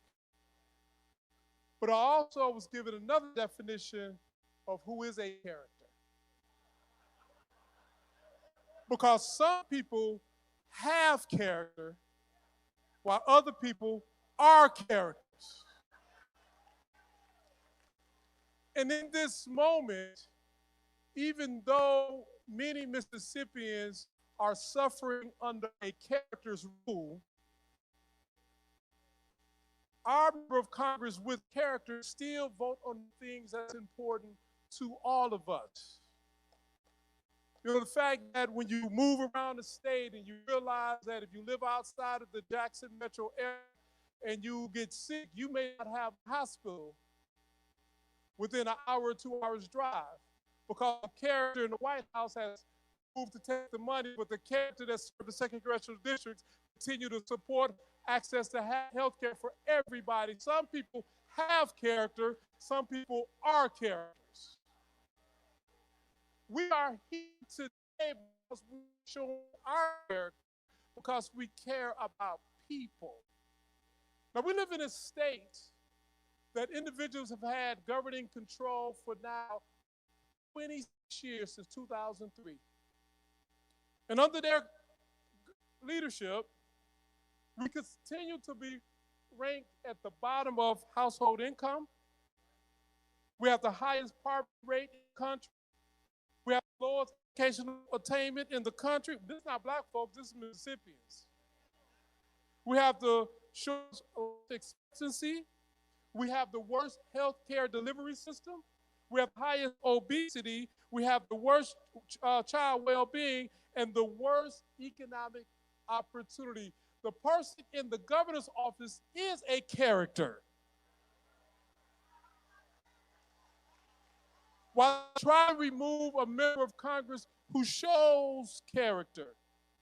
That when white farmers in this state are on the verge of losing their farms and they got money taken away from them and they took that same money and gave it to farmers in Argentina and they still vote for the character because they are part of a cult when the person with character is supporting the very issues to ensure they keep their farmers. Some people have character, others are characters.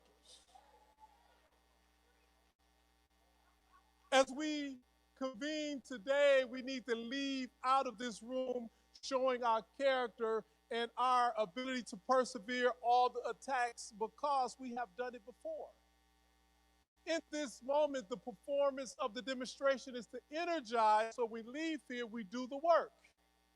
In this moment, we come and get gathered and we see this intergenerational energy that's so beautiful when you see our elders and their wisdom and our young people and their energy and all of us who are in between, and we come together and realize that it's us for us and never us against us. In this moment, we have a platform of history that we stand on as we propel towards the future in this moment. Our character is to take the energy now and move forward. All 82 counties are called to demonstrate, and you represent all 82 of the counties in the state of Mississippi. When you walk out the door, you should get the pledge card. You got to commit to show your character because it's not enough to feel good in this room. It is absolutely necessary to do good when we leave from this city. So if you get nothing else, Lean on the side of the person and the people and be an individual with character so we can fight the buffoons who are characters. And if we do that successfully, we will prevail. Peace and power.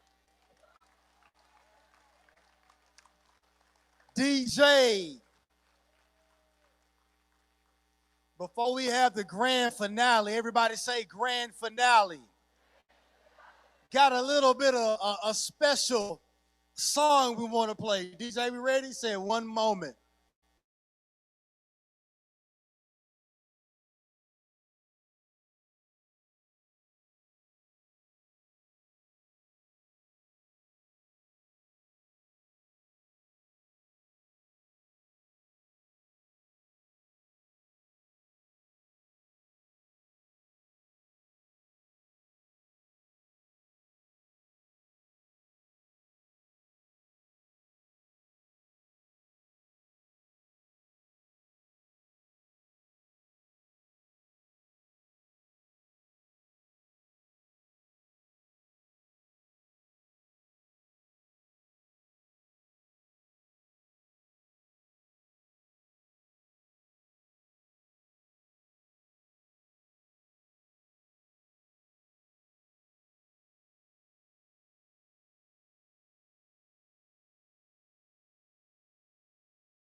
And let me say this, and you can tell me whether you agree.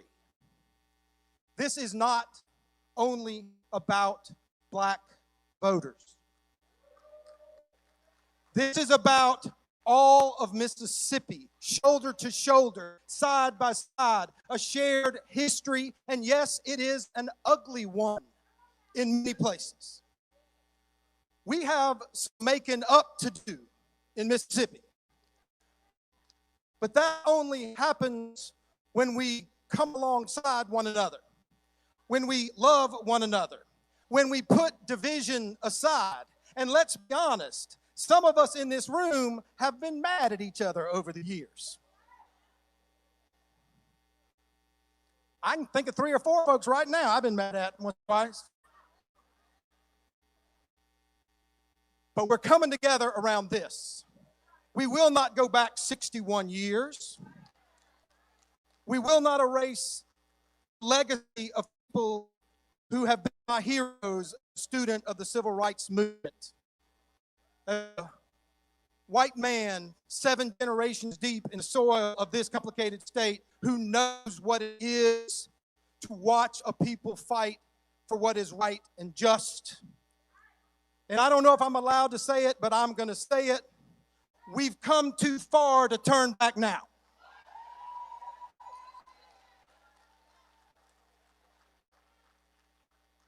And I want to look over here to my right to a man who, for somebody like me, has been a beacon.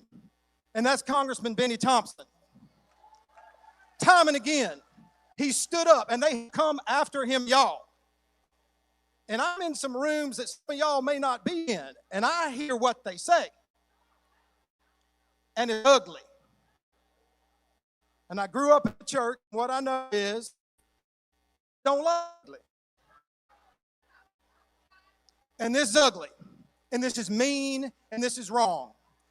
So as a student of the civil rights movement, as a civil rights professor, I will just say this. I'm here alongside you. We're going to do this together. And so many of us owe such a deep debt of gratitude to the man who's going to speak next. A hero of mine, a friend of mine, Congressman Benny Thompson. It's an honor just to be on the same stage. Thank y'all. Thank you. All right, now we're ready for the grand finale. Are y'all ready? Can y'all make some more noise? DJ, play that. Come on, man.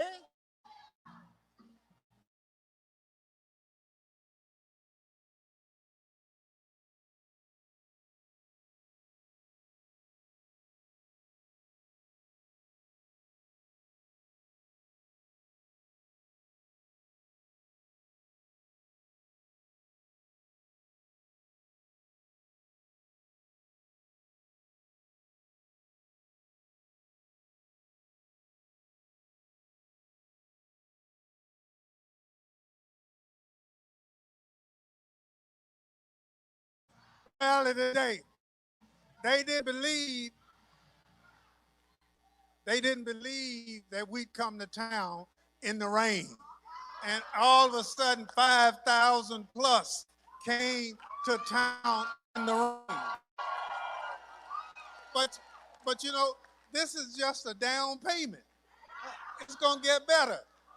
And my colleague came all the way from Chicago, Illinois, to be with me.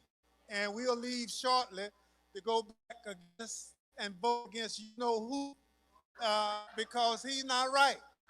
And one of the reasons I know that is that's why you're here today. But more importantly, this has been a good rally. It put a lot of people in the room historically had differences. You know, sometimes you put those differences aside and work for the common good.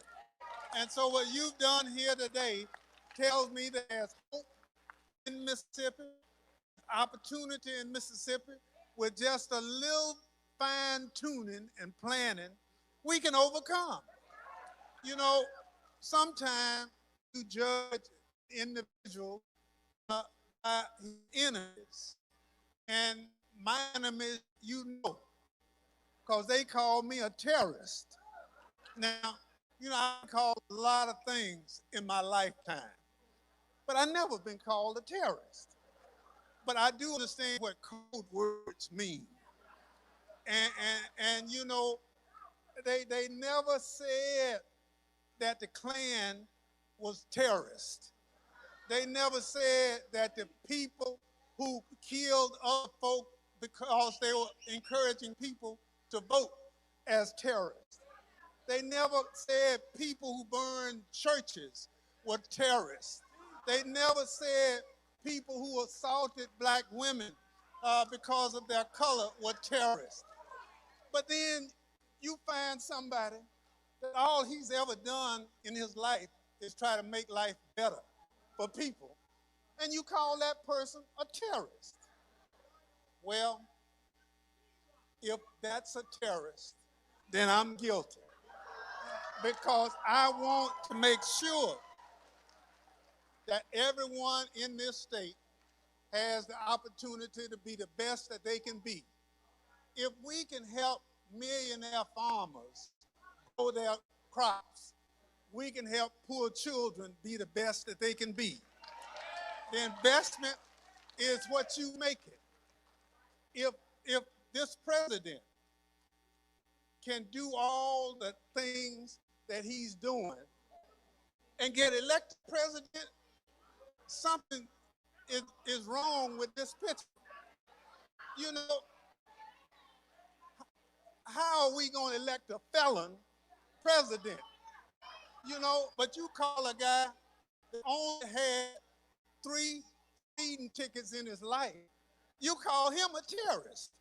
You understand? But this guy who's a convicted felon is somebody you admire. Now, something's wrong with that picture.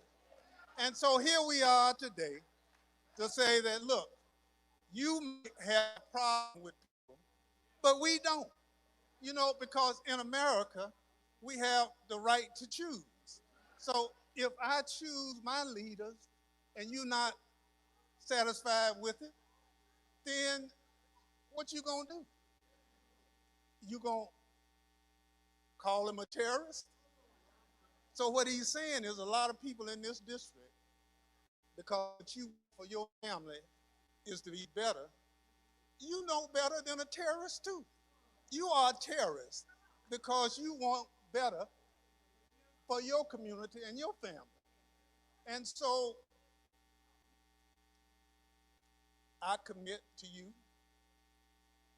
that we'll do better if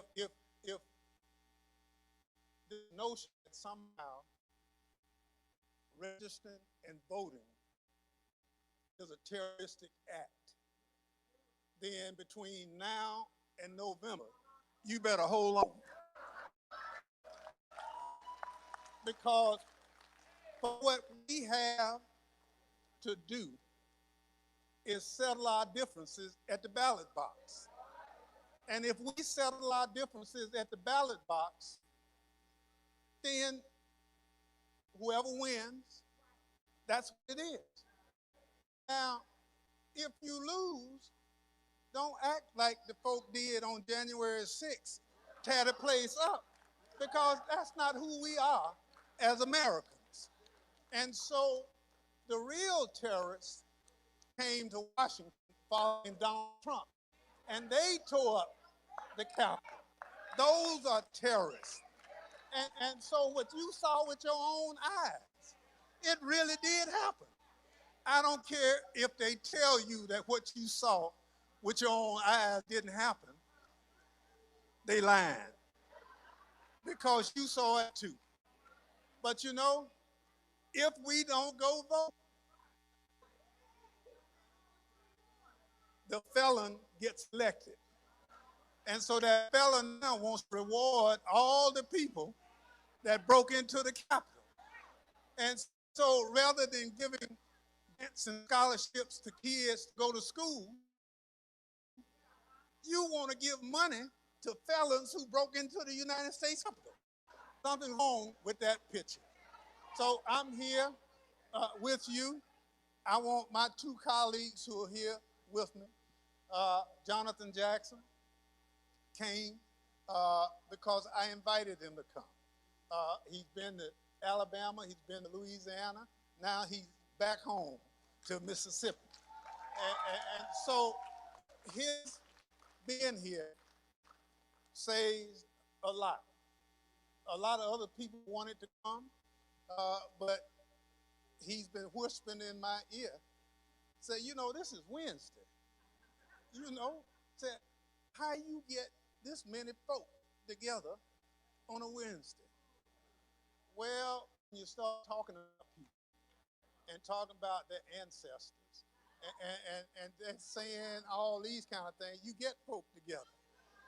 And so we now have the Baptists, we have the Methodists, we have the Episcopalians, the Muslims, we got the backsliders, we got everybody in the world here today. And so when we have that, I thank people getting us together, because otherwise, I don't know what could have gotten us together. But I thank them for getting us together. Now, our job is to work. So without further ado, I want to first introduce Congressman Jonathan Jackson from up south, Chicago, Illinois. Thank you, Congressman Thompson, affectionately, Uncle Benny. Let me tell you, ladies and gentlemen, you all make my heart so proud. I am ecstatic, so excited to be here today. This is going to go down in history on May 20th, 2026. The people in Alabama, the people in Louisiana, the people in Tennessee, and the people in Washington, D.C. know that you have gathered today. And for taking the time off, our ancestors are celebrating in heaven. Sometimes you have to put your principles first. Let us make sure that we continue to go forward and put our dignity before dollars. We got a message. I heard that the governor of this great state called my friend and colleague, the Honorable Chairman Benny Thompson, a terror of rain. Oh, I wish I could see the governor. And I know you've got a spy in here somewhere, but tell him I'm talking about him. And if he wants to come here, I want to see him. We're not going back. We're not scratching no itch. No yes, sir, boss, no backwards thinking. We're going forward. We can look him eye to eye and talk man to man. Now, if you call him a terror, you're calling me something. But let me tell him a little something about his history. When you had Vardaman, the governor, that started convict leasing that did the Parchment Penitentiary, that was a reign of terror. When you stole our land, the people that picked the cotton, then you stole our land. That's a reign of terror. When our soldiers went to war and came back home and could not get the GI Bill, that's a reign of terror. When you gave us a poll tax and then wouldn't let us vote, that's a reign of terror. When you send my friends, families from the Mosley Till family who's buried in Chicago, young Emmett Till, that's a reign of terror. After they confess to killing a child and you put nobody in jail, that's a reign of terror. Well, I came to be with you because you've stood on the right side. You've heard the statistic. Mississippi last. We're done with that. Now, all we got is upside, Mississippi. We start turning this around right now, right here, today. Not tomorrow, today. Not tomorrow, today. Now, the governor is in there listening right now. Now, I want you to understand, this is something about power I want to leave you with. They have the opportunity to try to get health care for everyone. Try to fix education for everyone. Try to make sure that we have decent programs to help cultivate everyone's potential. But that, they don't have the speed. They don't have the alacrity, shall they say. They say that things are complex.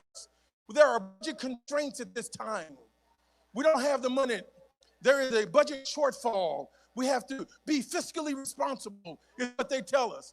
But lo and behold, when it comes to stealing some power, they woke up, stayed up all night, came from every corner across the state to try to take Congressman Benny Thompson. They didn't know that we were going to fight back. When my brother, Representative Pearson, when he brings truth to power in Nashville, just over the hill around yonder way, over the bayou, he's right up there. They strip him of all of his committees. Well, let me tell you, we have so much more today than we've ever had before. Reverend Martin Luther King, Medgar Evers did not have an iPad, did not have a cell phone, and they could organize, my God, with these phones and our connection, we're going to organize this whole state. I need one last thing from you. I've exceeded my time. Say 167. 167. We have 167 days until the midterm. I need you to look at your neighbor and say, neighbor, are you registered? Look to the other side. Are you registered? We're going to take this all across the state. We're going to register our people. We're going to come out and vote in numbers. We're going to turn this state blue. We're going to get Benny Thompson in there, and we're going to get the governor out of here. God bless you and love you. 167, 167, 167, 167. What are you going to do for freedom? Every day, 167, and tomorrow is what? Thank you very much.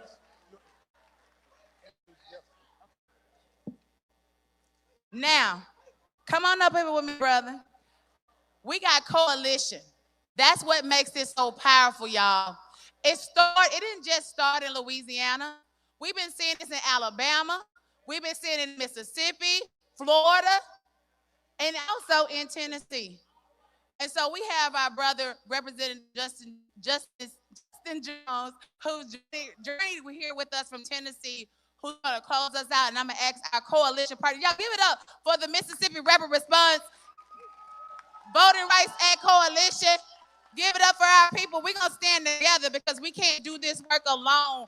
We stand as a group of people who represent millions of Mississippians. Our labor is not in vain. Your effort is not for naught. This is the time. Power to the people. I don't know what the governor of Mississippi was talking about, a reign of terror, but what I see on this stage is a reign of righteousness. That we are rising up. The South's not going to rise again, but we're here to say that we're going to rise anew. We're going to build a new South, and if the governor wants to look at terror, I suggest he get off Twitter and look in the mirror. Because we know in Mississippi what terror looks like. It looks like Cheney, Goodman, and Warner. It looks like Medgar Evers. We know what terror looks like. It looks like crosses burned in your front yard.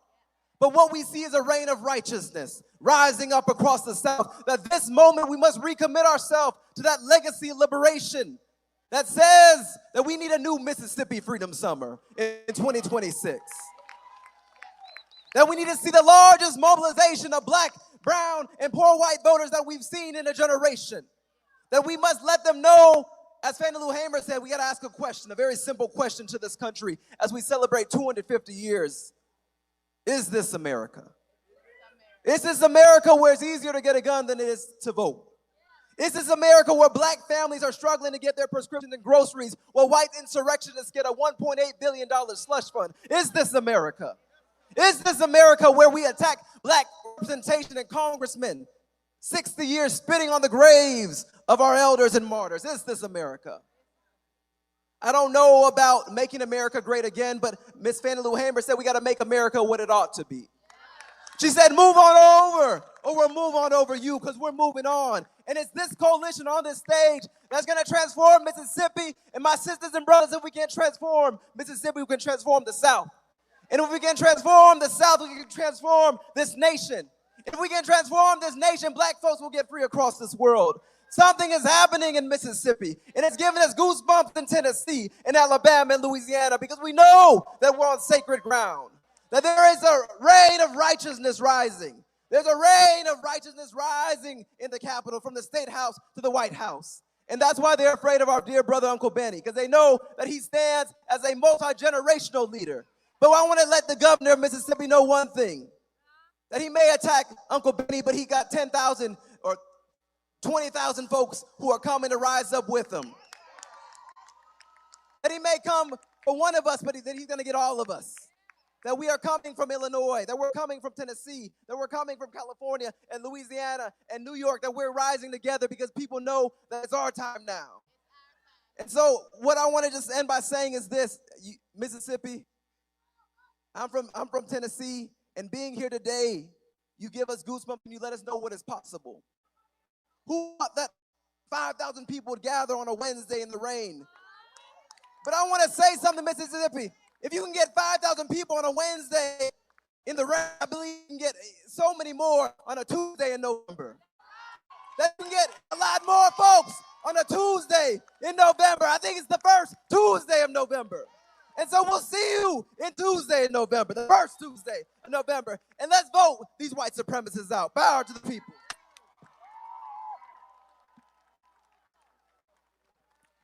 Hey, y'all, this ain't over. Say, this ain't over. This ain't over. The fight is now beginning. Thank y'all. Bless you. Bless you all so much. Thank you all for joining us. Our fight continues. Catch us tonight at Mount Hale Missionary Baptist Church for the strategy session. This ain't over, y'all. DJ, turn us up.